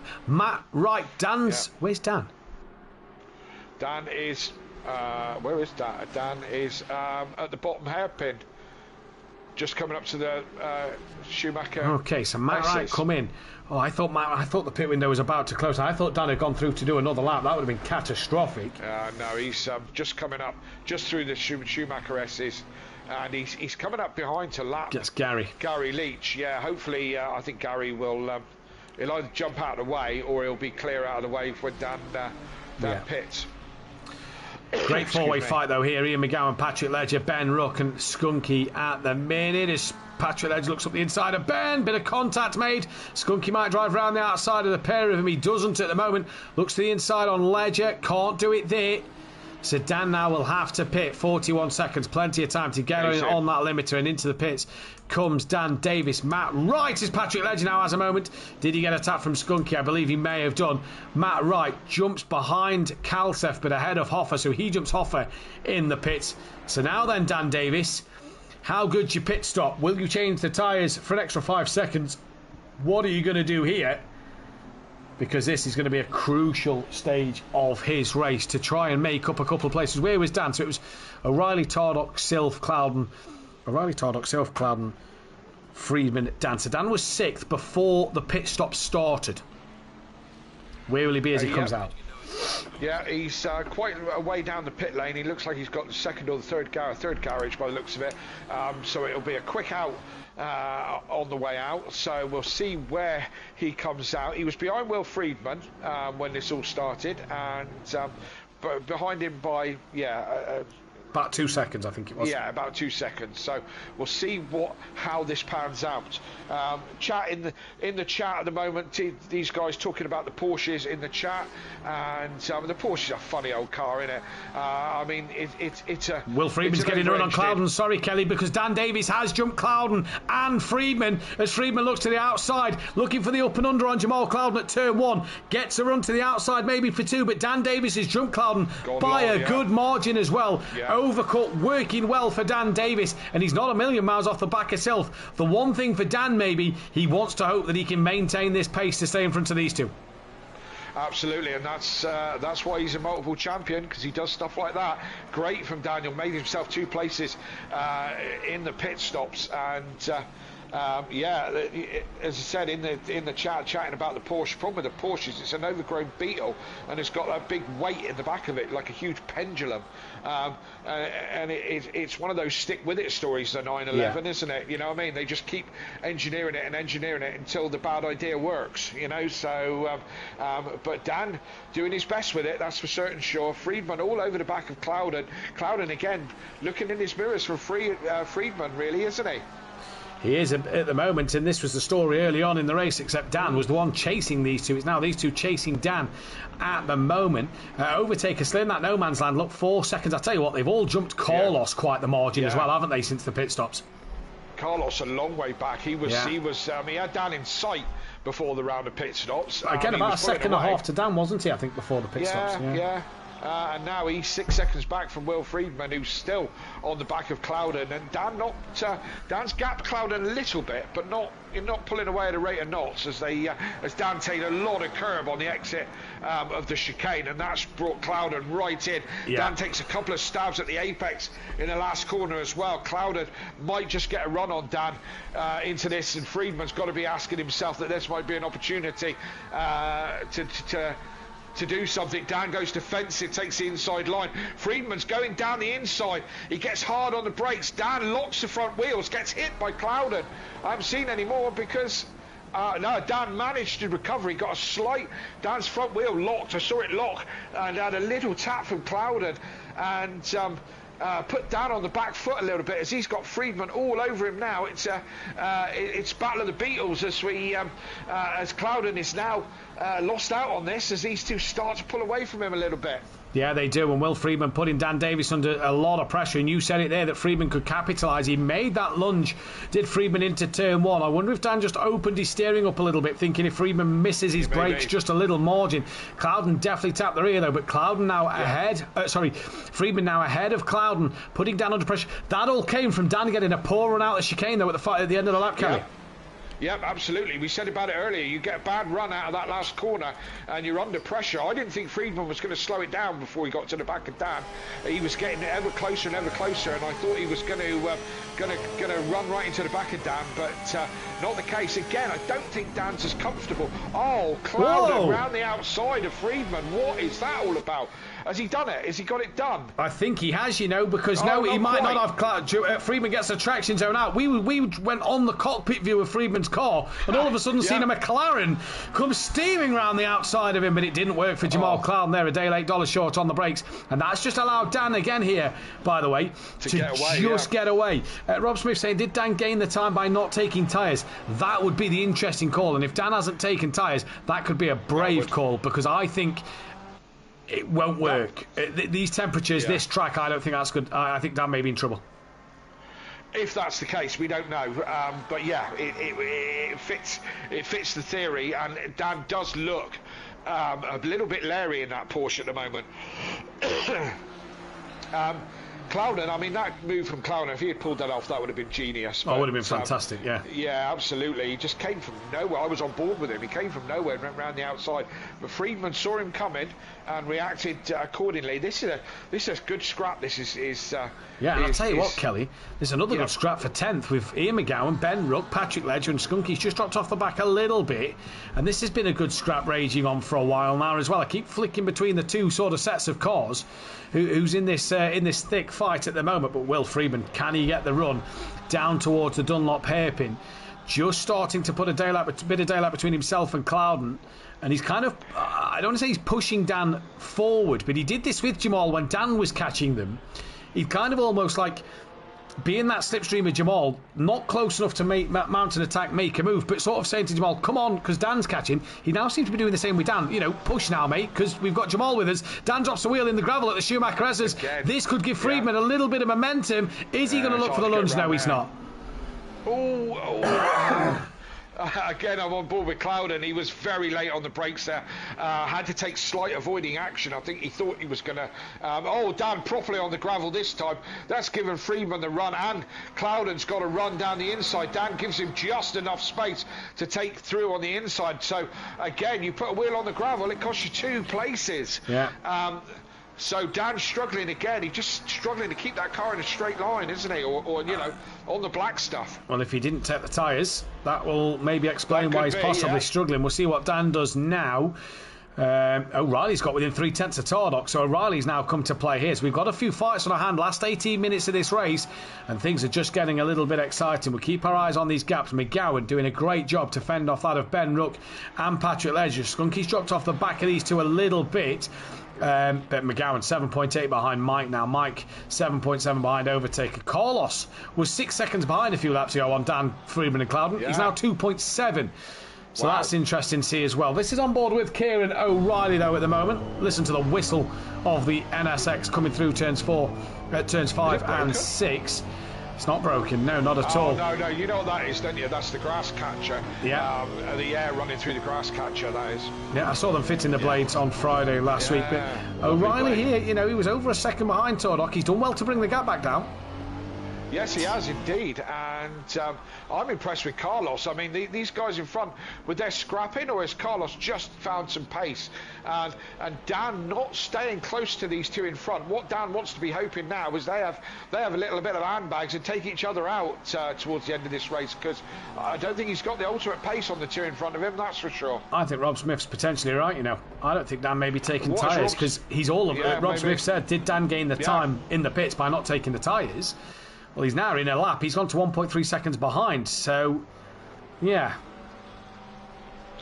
Yes, we'll find out at some point. But O'Reilly... what's happened back here? Sorry, Kelly. Ian McGowan has now got Skunky behind him. Patrick Ledger's remained where he was, but Ben is 6 seconds behind them all. So something has happened down in this little pack, maybe, because all of a sudden Ben's dropped to 6 seconds behind everybody in that fight. And Friedman's still got Clouden there. O'Reilly still with Tordock. Well, let's wait and, you know, I'm sure we'll find out later on in the race. Dan's 1.8 behind now, and as they come across the line, get back down to 1.6. Dan has a better last sector, but he's just losing too much time to the cars in front. Yeah, what can you do? What can you do? Just kind of keep it on the black stuff and take it home, I suppose. And, you know, 6 points, 6th place points is better than no place points, you know. So, that might be the case. But Clouden's still looking racy, you know. This one isn't over between these two. No, I don't think it is either. I think we've also got to keep our eyes on O'Reilly and Tordock. I don't think that one's done by any stretch of the imagination. Gap opened up to 8 tenths. I've just seen them come through turn 7. O'Reilly's closer than 8 tenths, that looks like to me. Ledger has got ahead of Skunky. Skunky's trying to fight this one back. Ben's got the gap back down to 5.8. Not the night for Ben. Ben struggled tonight, I think. Absolutely, he's been electric this year and been you know, there and thereabouts every race, hasn't he, with some really strong results, and as I said, been the best of the rest really. But you're right, tonight just hasn't panned out his night, has it? No, it hasn't. Tonight we're going to keep our eyes on this Ledger Skunky fight for the time being. Closest fight on the track. Yes, indeed. Next week we go to Red Bull, don't we? Red Bull for a night race, and there is talk of rain around. If you didn't hear us talking about that, that should open things up. It'll probably rain for GT4 and Pro-Am, and probably be lovely for Pros. Probably will. Ledger there, Kelly. Little wiggle mid-corner at the Dunlop hairpin. That's allowed Skunky to get through and to pull away. Dan at 2.7 now off the back of Clouden. So, and he's got Carlos within 1.1. Carlos is coming. Yes, indeed. Dan was obviously fighting that position. He made a great pit strategy and jumped the pair of them, but couldn't maintain it. We will find out if he took tyres. I'll be very surprised if he didn't take tyres. It's a bit too warm not to take tyres over an hour race, but you know, again, he's the one who's a multiple champion, not me. I think this is the difficult thing. Claubles just said why the 25 with the 25-second pit strategy. There's no point taking tyres just a one-start race now. I disagree with that. I think that the extra 5 seconds you can lose in this final stage of the race. If Dan didn't take tyres, he's losing that 5 seconds at this stage of this race. Whereas I feel if you go back to last season's format, there isn't the 25-second pit stop. You run that risk of, do you run the tyres for the hour? Because you either half and half the fuel and, you know, add 18, 15 seconds of fuel, or you go in, put 1 litre in, 3 seconds, up, down, gone.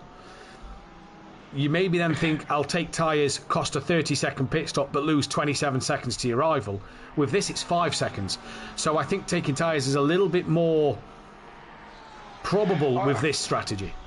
I think it's, absolutely. I think generally it gives another element to what the driver's got to think about, and if he can make it work. And Dan might think to himself, I can make this work on these tyres.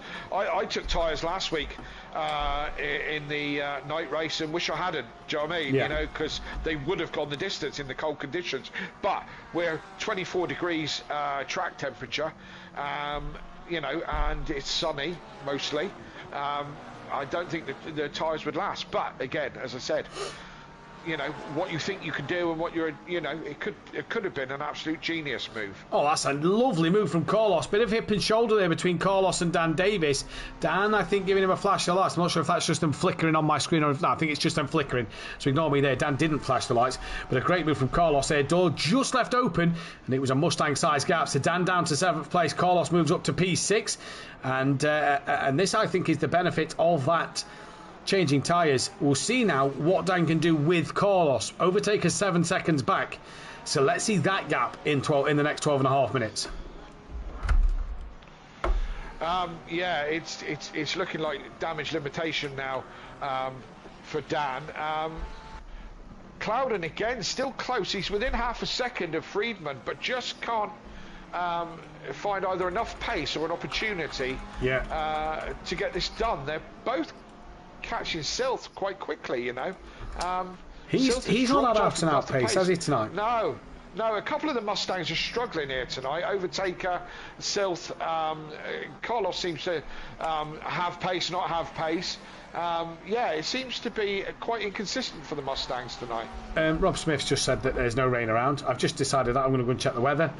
Yeah, they must know that SimPlay is coming, because all the rain and snow has now gone. We've not had a proper wet race for a good while. Oh, we need some snow as well. That would certainly mix it up, wouldn't it? Yeah. What a shame. What a shame. Rain looks like it's gone. O'Reilly's still within 7/10 of Tordock. That's going to be an interesting fight to keep our eyes on to the end. Clouden still within half a second here. Dan still within 6/10 to Carlos. I think that's a bit bigger than 6/10 now looking at that. And it will update through Sector 2. Carlos to Clouden is now 5.7. Yep, Dan's over a second behind. Dan's definitely not taking tyres here for me. Has to be. Well, we will find out at some point when we chat to Daniel, and we'll try and let you know. Probably not before the end of this stream, but yeah, it's looking like that, isn't it? His pace has dropped right off now, and he's got no tools left to fight with. Well, Dan's lapping now late 55s, nearly into the 56s. Overtaker last lap was half a second quicker. We'll see what it was on lap 25 as the timing screen updates. There we go. Dan a 56.1, Overtaker a 54.6. So Dan has lost a second and a half there. Yeah. When you're losing a second and a half, it doesn't take long for the car 5 seconds behind to be right on you. And we've still got 10 minutes of this race to go, so we've still got we've got 5 or so laps, haven't we, basically? So so Dan could be in trouble again for another position. A second and a half difference. Dan's not really made a mistake last lap. That's got to be tyres. Got to be. Dan hasn't taken him, surely. Yeah, maybe so. Leaders, by the way, 54.1s. They're lapping last time round. Incredible pace here tonight. And O'Reilly was 900ths quicker than Tordock last time around. So paper thin margins between the two of them out front at the moment. But it is fantastic. Also, Jamal and Friedman 54.2s. 3/10 quicker than Silf last lap. 3.4 behind. They're going to need to go a bit more than 3/10 to gain on Silf. That is for sure. Yeah, it's going to be an interesting one. Ben lapping in the 54s. It was his best lap of the race last time around, so that is interesting from Ben. Gary's best lap, Dan in the 56s. That just shows how much Gary is struggling at the moment. Well, yeah. I mean, you say the 56s. I mean, I went out and did a bit of practice. Was pretty chuffed that I put it in the mid 57s. So that was my best lap. That was. Gary's last lap was a 58.3. So there you go. That's a bit grim. But poor old Gary struggling in that Lexus, as we said. Hopefully he'll. If he tried, and I know he's a busy man with a busy life, and some days you have to tell him which way to turn out of the pits because he doesn't even know what track he's at. He rocks up and he does it. And sometimes that pans out and sometimes it doesn't. But imagine if, as Gary says, if he put the sweat into it, and put the work in, I think he'd still be a contender. There we go. Dan's just popped in a better lap time, a 55.0 last time round. Overtaker with a 56.3. So Dan's recuperated that second and a half pretty much that he lost the lap before to put the gap back up to 7 seconds. Patrick Ledger on the back of Skunky. Let's just check this one out. In fact, no, let's go to the leaders. That was under a 10th. And they are very close into the Schumacher crosses. Is this where the Honda's just a little bit stronger maybe than the Ford at this stage of the race then? So O'Reilly putting pressure on now. Patrick Ledger trying to put pressure back on Skunky. We've got Jamal trying to keep the pressure on Will, but I just feel that Will's creeping out in front. But Tordok, got to be looking behind him at that Honda at the moment. Yeah, it's big in his mirror, that's for certain, sure. As once again O'Reilly pulls him in. He dropped back a little bit for the last couple of laps, but now he's mounting a charge again on Tardok. Is this Tardok starting to struggle? Is the Mustang possibly going off a bit, or is O'Reilly finding some extra pace at this late stage in the race? Got 7 minutes to get it done. Let's face it, he's only got to lead the last lap. Or exactly. The last corner. Yeah, exactly. Rob, we sadly can't change the time of the pit stops. It is what it is. We can only turn it so it's not 25 seconds and you can splash and dash, or it is 25 seconds. That's the way it works here. Yeah. Imagine if you could. Wouldn't that be fantastic? That'd be brilliant. Brilliant, I think. Yeah. So many things that we could make it better if we just, if you know, come on, guys, listen to what we're saying to you and design the game that we want. Yeah. That'd be nice, that. That's what I like about iRacing. At times you can limit the capacity of what fuel they can have in the tank. Yeah. So, for example, you could say to them, right, you can have 51% of your fuel tank available to you. So you can, you have to pit around that halfway stage of the race unless you fuel save and try and extend and blah, blah, blah. And I kind of like that feature because it gives you just different options what you can do with fuel and with tyres and whatever. Absolutely, and the ultimate sim game isn't there yet, but I believe iRacer is very, very good. I've never played it. I don't have a gaming PC, although I do have a gaming laptop, but it's for another use. And so I haven't played it, but I hear it's very good. But we're still waiting for the console-based ultimate sim game, which isn't there yet. I always said that my business plan, if I went on The Apprentice, was a ultimate sim game for the console. That ultimate one that also focuses on broadcast. So we can have a studio type option to be able to watch all the drivers. We only see pretty much what you guys are seeing at home. We have to pick the cameras, yes, but we can only go by timings to what we think is going to be a good battle. So that option would be fantastic. But anyway, 5 minutes left of this race and we've got what we got, so we've got to go with it. And O'Reilly Tardok just keeping O'Reilly in check, really, just doing exactly what he needs to do just to keep him behind. O'Reilly not looking to Gary Leach is back in the pits, Kelly. Again. Yeah, back in the pits for Gary Leach, so I'm not sure why. Must have stopped for a cup of tea. Patrick Ledger's got past Skunky, though, I'm noticing. Dan's still 7 seconds out of Overtake, so Overtake's not making any inroads. Maybe Taker didn't take tyres. Carlos 8 seconds behind Clouden, but 2.5 ahead of Dan. It's really O'Reilly and Tarlock and Clouden and Friedman that's kind of the fights now, isn't it? That's what we've got to watch. We've lost another driver. I don't know when, but I believe that was we've lost Kalseth on the last lap. Oh, okay. So I'm not sure what's happened there. So he has got 3/4 distance. Will score points for that penultimate place. Yeah. But it is a retirement, sadly, and obviously we do not like retirements. We don't like retirements. Retirements are bad, but sometimes there is a reason. But so we won't stone him at dawn just yet. But we don't like retirements because we're trying to bring you a show, and it's all about the show. So, and that's what we're trying to bring you. And talking about a great show, and just as we got a couple of minutes before the end of the race, and we won't miss the end of the race this time. Oh, O'Reilly. Sorry, Kelly, before you get on to what you're saying, O'Reilly's now a second behind. So, clear. Just dropped off a bit. Yeah, clear moment there. Resume. Thank you. Just to remind everyone watching that we are doing a 24-hour of the Nordschleife. Yes, we are completely completely Looney Tunes, but we're doing it for a great cause, which is cancer research. Like we did before, nearly 4 years to the day of the event, we went round the Nordschleife for 24 hours. We had a great time. We had some laughs, we had some emotional moments, and we raised a lot of money for cancer research. £1,200 last time. I want to double that. Oh, as O'Reilly gets a little bit squiggly out of the corner. I want to double it. I want £2,500 that weekend.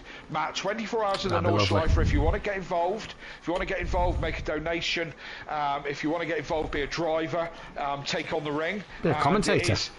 Be a commentator. Come and join us in the box, and you know, you can sit in my chair for half an hour if you like, and come and have a chit chat with us. Chat all things motorsport, and we'll get through endless subjects in that. And it's a 24-hour event as well, so any kind of waffle will be happening. You know, any waffle. And you think we can waffle on a Thursday night? You wait till we get started in depth on a 24. There's always things to chat about. I sadly won't be able to make it for the full 24 hours, although we did last time, and so did Matt, and so did Dan, and a few others. But whatever way you can get involved, we would be thankful. I'm setting a target of £2,500. If that's realistic or not, I'd like to think it is. Joe, I'd like to think it is. And let's push for that. Can I just point out, we'd be 2 rounds into the British GT, Donington and Silverstone, it would have been done. So we can also talk about the Honda NSX leading in that championship. That's a bit of waffle. Oh, deep joy. That might be the time where I take a nap. Yeah, exactly. Yep. And I was going to say we're on to the last lap, but we don't know if we are. We haven't had confirmation from race control. I believe we are. They're only down at turn 1 with 1:37 left, so I am going to keep our eyes on Tardock a little more. We're currently watching the fight of Patrick Ledger and Skunky at the moment. That's your closest fight on track. I think O'Reilly on this last lap is now too far back. A second, big margin to pull back. But I think Clouden and this is Skunky and Ledger, all the fights to keep our eyes on. I think these are the two battles that we can say, you know, may make or break one of these drivers' days. Ledger and Skunky coming into the final chicane now.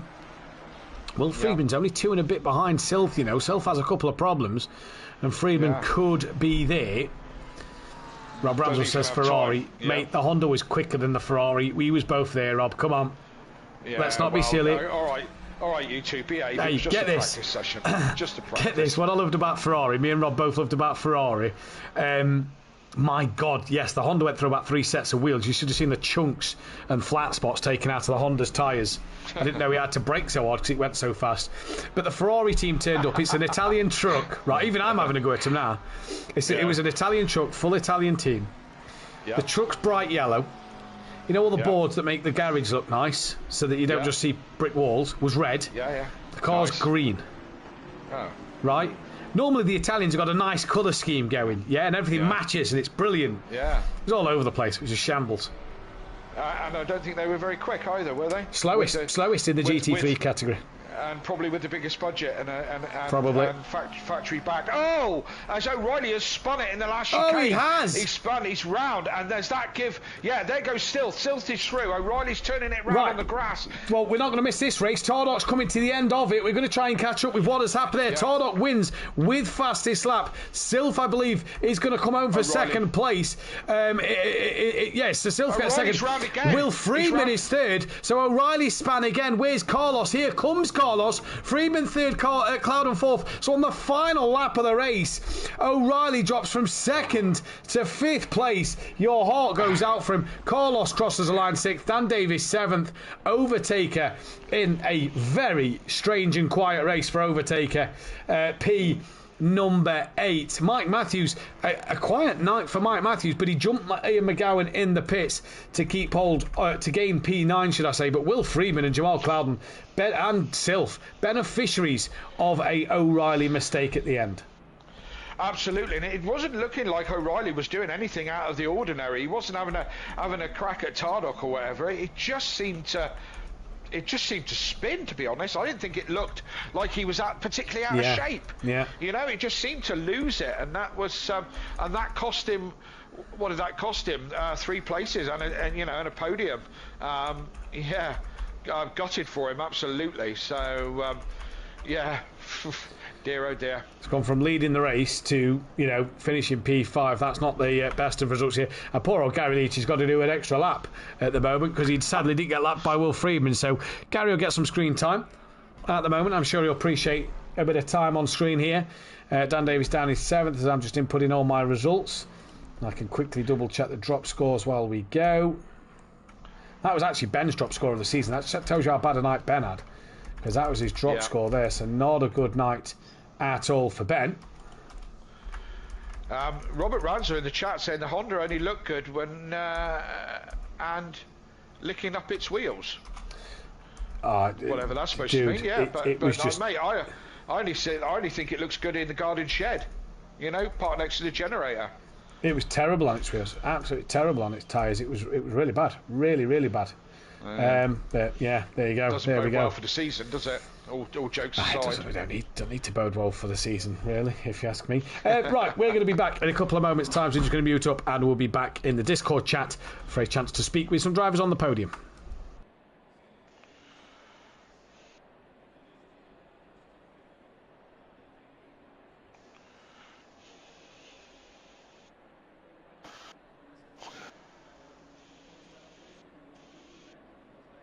Yep. The Streamlabs. So there we go. Driver of the Day poll did go out, and we was putting O'Reilly on there, who's actually leading the Driver of the Day vote. So not only is the commentator's curse true, also you guys who's voted for him Driver of the Day. Yeah, it's your fault, you lot. Well, we're going to wait to see if anybody will come into the podium. But Kelly, final thoughts from yourself, Driver of the Day from yourself as well. Okay, I'm struggling with Driver of the Day, to be honest with you. I feel like, there were some strong performances from Friedman, from Clouden, and O'Reilly was probably my top choice. But nobody really did anything stunning tonight. There was a lot of good performances, don't get me wrong. I'm not saying that there wasn't some good driving, but there wasn't I think the most standout has got to be O'Reilly, and I think it would be nice to know, but I think he got a little unfortunate in that last chicane. It looked very, very like a very simple spin and really unfortunate. So all things being equal, I'm going to agree with the general public, and I'm going to go for O'Reilly as my Driver of the Day. And Nurburgring, it does its job, doesn't it? It's give us some close racing in the first race. I'm very much looking forward to the rest of the season. Red Bull next week, I think that's going to be great, and the British tracks I also think are going to be awesome, and Watkins Glen for that matter. Still some great racing to come here on SimPlay. So that's for me. That's for Kelly then. I'm going to go Friedman. Like you say, no real standout performances, but Friedman, a win and a third, I think is what's going to take it for me. I think the results speak for it for me. We have got a driver in the podium. Yeah, we have. Before we start, Matt, first things first. Jamal, dude, really sorry. I shouldn't have backed you. I shouldn't have been Team Clouden, because it didn't even last to turn one in race one. Next time, I swear to God, I won't say a thing. Commentator's curse, mate. Commentator's curse. Sorry, I won't mention your name. I had to mention your name in race 2 because you're having quite a fight there with Dan and Friedman. But mate, I won't back you ever again. I promise. It is the commentator's curse. It is a real theory here. I brought Assetto Corsa for Xbox Series X. Can I compete with more players on servers when I get my driver rating up more? 100% you can. In fact, what I'll do for you, my friend, is I will post a link of our Discord into the YouTube stream, so you can join our Discord and keep up to date with everything there. Obviously, you can join us in the practice lobbies, and you can also join us then for the overall racing if you wanted to sign up. As it was when we do so, although apparently the invite button is hidden, so I'm not sure why, for the server. So if anybody can get me this server invite link and put it in the YouTube chat, that would be much appreciated, because it's not letting me for some reason. But yeah, join our Discord. I think it is in the YouTube channel, so you might be able to join from there. If not, find us on SimGrid, which I can give you that link to. And if you go to SimGrid it will tell you to join the Discord from there. But we have got Jamal Clouden in, not on the podium tonight, but we can speak with Jamal Clouden. Many of his friends and family out there know him as Edward or Eddie, scissor hands from last season when he decided to slice his own finger off. But Jamal, P4 tonight in that second race. Pretty fortunate for the fourth place due to O'Reilly. But that was a race of two halves. You putting Friedman under pressure, and then you putting the pressure on Friedman. Yeah. Interesting evening. All I can say. Race 1 didn't go to plan, but sorry about that. It's all good. Yeah, race 1 didn't go to plan. I can't lie, the car was just on form the whole night. The car felt really good. The pace was there. Had a great battle with Hoffa down the bottom end of the grid. But race 2 up against Friedman, he was pressuring me in the first stint, but then I think due to like the dirty air plus him pressuring me, he started to back off, so I was able to start catching Sylph. Second stint, again, Dan went long, jumped us in the pit, made a mistake, so I was able to get back past him. It was a real struggle trying to get past Friedman. That dirty air was not helping the McLaren whatsoever, but I was fortunate to get P4 again. It was a shame that O'Reilly dropped it at the final chicane, but hey ho, that's racing. Yeah, that's racing. Pretty good second race for yourself. Obviously, race 1, as we know, the curse was placed on you way before the stream even started. But a good night. You've got to be happy tonight. Obviously, I've apologised about that. I know you have, but it doesn't mean that you didn't do it. You've got to be happy, though, with tonight's performance, because you've struggled at times this season. Going back to that trusted McLaren, it hasn't done you as good as I think you was expecting. It hasn't. The bot being a factor as well, plus then the MSA boys coming in. I mean, being in that Mustang, they're just rapid. You know, it hasn't really gone my way this season, because I mean, I know the pace is there for me, but again, I'm happy with this evening. I was actually quite happy that I was as close to the MSA boys. You know what I mean? I mean, even for a few corners, a couple of laps, I was battling Hardock a little bit, but it is what it is. It is what it is. Sorry, Kelly, go on. I was going to just say that move you tried to put round Friedman round the outside at the top of the circuit, just after the Schumacher S's. You came in hot and tried to go round the outside of him. I thought that was an absolute genius move. Was that planned, or was that a little bit of like missing the break in and let's go with it? A bit of both. Right. I did brake a little bit later than expected. I actually flustered. I actually missed a gear, so I stayed in second, so he was able to like stay ahead. Yeah, that was literally the only opportunity that I had to really get past him. The tyres were pretty much gone. Again, the dirty air just killed the tyres off really quick, but I'm still happy that I was able to maintain my pace and keep with him, you know. So yeah. I think it was a great night for yourself. You look really racy and really feisty. And I've seen you in my rear view mirror before and been very frightened and not for long because you usually pass. So, but Friedman is a wily old fox, isn't he?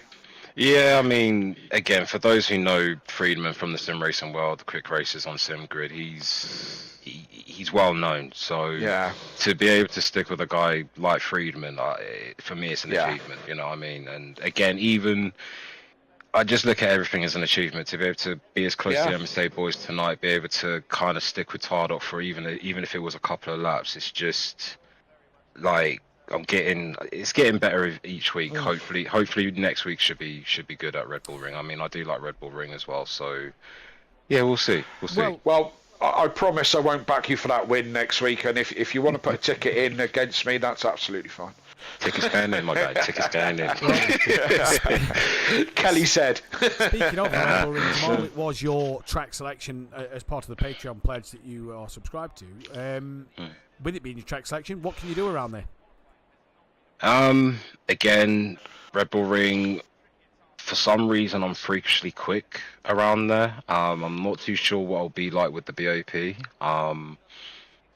Again, we'll see. Bearing in mind it's the night race, it's going to be ultra cold, it's going to be like ice. To try and keep heat in the tyres is going to be a real struggle. So yeah, we'll see. We'll see what we can do in testing, and yeah, we'll wait and see. Well, Jamal, congratulations on the P4 in that second race. Absolutely. Commiserations in race 1, but you know to blame for that one. Jamal Clouden, P4 race 2 in the McLaren. I apologise for that. And we are joined, for the first time this season, I do believe, we're joined by one of the MSA drivers. It's the race winners or the race winner of tonight, should I say. Tardok joins us in the chat. And, well, what an evening you had. Yeah, it weren't too bad, was it? It looked pretty... Absolutely. Hello, I've been forgetting to join the other weeks. I forget you do this. It looked pretty difficult from O'Reilly. You got the jump on him in the pits, but he didn't really leave you alone in that second half of the race. Nah, to be fair, he was rapid today. He deserved the win, to be honest. I don't know what happened to him at the end, but yeah, No, we don't. Definitely deserved the win. Now, obviously, we know that oh, sorry, Kelly, go on. No, sorry. Were you just controlling the race tonight, or did you have it all under control? As I said, O'Reilly was with you there certainly after the pits for the second half of the race. Were you just controlling that second, or were you under pressure from him? No, absolutely not. I was under pressure. The tyres were gone after 15, 20 minutes, and I just had no pace after that. That's what we thought. It looked like the back end of the Mustang was getting a little bit loose, and I was, as I said, O'Reilly was kind of there or thereabouts, but didn't make any crazy moves to try and overtake you that we saw. And as I said, it was just a case of is Tardok just managing this, or yeah. But yeah, good to hear that O'Reilly gave you a run. That's for sure. He did. It's just unfortunate. The Honda has no straight line speed. No. That's the bless that Mustang. Straight. Yeah, bless it. Yeah. It's rubbish with everything else, but it's got straight line speed. Wow. You and your counterparts seem to do really quite well out of it. So yeah, there's got to be something in there. Yeah, I can't wait to get rid of it, to be honest. Fair enough. If you can't get rid of it. Yeah. Well, I haven't driven it, so I can't say, but it probably wouldn't suit me because it's too big and twitchy. So yeah, but you seem to be doing quite well with it, and your teammate, of course. Yeah, we got to grips to it quite quick, to be honest. Like, we've only ever used it in racing in this, to be honest. Yeah. Last time we picked it up, and we seem to have got to grips with it quite quick.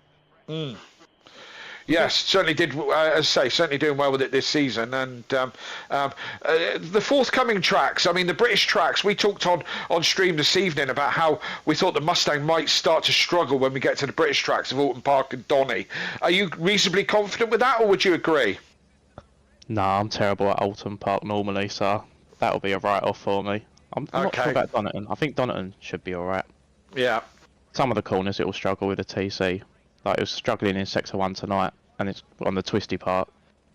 So wanting to break away all the time? Is that what it is? The TC really cuts in. Like 5, it just wants to spin, and then 6, it'll just cut it all sort of power. That's why Riley was so quick compared to me in Sector 1. So you could do with a 5.5 on the TC, could you? Yeah, it'd be much better if I had that. Red Bull Ring next week, Tardok. Obviously, night race, second one of the season. It's going to be a cool one again with the looks of it. What can we do around there? I reckon that's quite a strong track for the Mustang, to be honest. I've seen a few people be quick in it. Obviously, you've got quite a few straights, haven't you? Not many corners, which Mustang don't like. Yeah. So, hopefully, it'll be a good race. Yeah, pretty predictable. I think that the Mustang, anything with a good straight line speed should be pretty good next week. Well, congratulations tonight. 2 race wins for yourself. We'll let you go and enjoy that one, and we'll see you next time. Cheers. See you later. So, Kelly, you've gone the way of Kieran O'Reilly. I went the way of Will Freeman. No, 2 race wins. Tardok didn't get 2 race wins. Will won race 1. Tardok 1 race win. But either way, we do head to the Red Bull Ring. We can, though, say that the championship standings, obviously, this is before any penalties get applied with tickets that come in. This is all provisional. I have worked out the drop score, so this is current results before penalties. Sylph leads the way, 5 points clear of Tardok. Ben Rook is now in P3. He's jumped Hoopert after Hoopert's retirement. Hoopert is down into P4. He's tied with Kieran O'Reilly. So O'Reilly moves up, is tied with P4. Dan Davis has dropped off the back of them to a little bit, though. So he's still P6. Overtaker 7th. Matt Wright's 8th. Jamal Clouden moves up tonight with Will Freeman in 10th. Then it is Harris, Mike Matthews, Skunky, Ledger, Viper, Hoffer, Carlos, Gary Leach, McGowan, O'Brien, Cal Seth, Bates, Richie, Colin, Pocket, and Sken8 down the bottom. In terms of constructed, and by the way, everybody from McGowan down cannot win the championship. From in the team's point of view, for the MSA Fords lead the way, 1,231 points, 348 clear of that of Team Audio Sport. Greasy Bandits Racing gain a little bit on Audio Sport in that second race. I think it stays pretty balanced to what it was at the start of the night. Then it's SimPlay Racing, the old school racers, Quantum Motorsport, Team FBR, Team SPR, Effect Motorsport and Red Run Racing now cannot win that championship in that one. But the Ford Mustang got its 12th race win of the season, 15th race win overall in a solid night for it, Kelly. What a night's worth of racing. We head, though, to that night race of the Red Bull Ring next time out. It's going to be a great one there as well. Absolutely, for sure. And thoroughly looking forward to it. All starts on Tuesday with GT4, with Dan in the comms box, all on his own. Does a great job. Support him on the Tuesday night. Wednesday night, Alexi and PM in there doing the commentary. And again, a great night's racing with the Pro-Ams. Just watch it all. That's the best way. Just watch everything. Especially Thursday. And if you... And if you're bored over the weekend, there's 667 videos on the SimPlay Motorsport channel. 5 years of racing, week in, week out. So there's some brilliant action. Go back, watch some of the Project Cars days, and some great action. Project Cars days, F1 days, some fun events we did. All sorts of stuff to watch back on. And the 24-hour. And the 24-hour. The two 24 hours, the Daytona as well as the North Life. And what else will you be doing this weekend? Bar the American GT, there's no other racing on, so you've got a free weekend to watch all of SimPlay Motorsport's action. But don't forget on YouTube as well. Don't forget to hit that thumbs up button, subscribe to the channel if you are new, and hit that bell to be notified when we go live. As Kelly said, Tuesday, Wednesday, Thursday next week, all 8 p.m. GMT +1. Because don't forget the clocks go forward this Sunday, so we are GMT +1, and the warmer weather is coming, folks, so we are an hour earlier next week. Let's not forget that one. So if you are in that European time zone, we are that hour early. If you're in America, obviously it'll go back sort of being the normal balance because your clocks went forward a few weeks ago. So this was the final time of GMT normal. I think we're in British summertime as from Sunday, I believe it is. So that is Sunday night, Sunday night. So clock spring we forward. Can't wait for that one. But it's the Red Bull Ring, the Styrian Mountains, Austria is our next destination. A short drive from Germany to the Red Bull Ring as we enter that final 4-week stage of the season. I've been Mathew Duffin, Kelly Davis, as always, in the box. Thank you all for watching. We'll see you next time. Goodbye. Good night.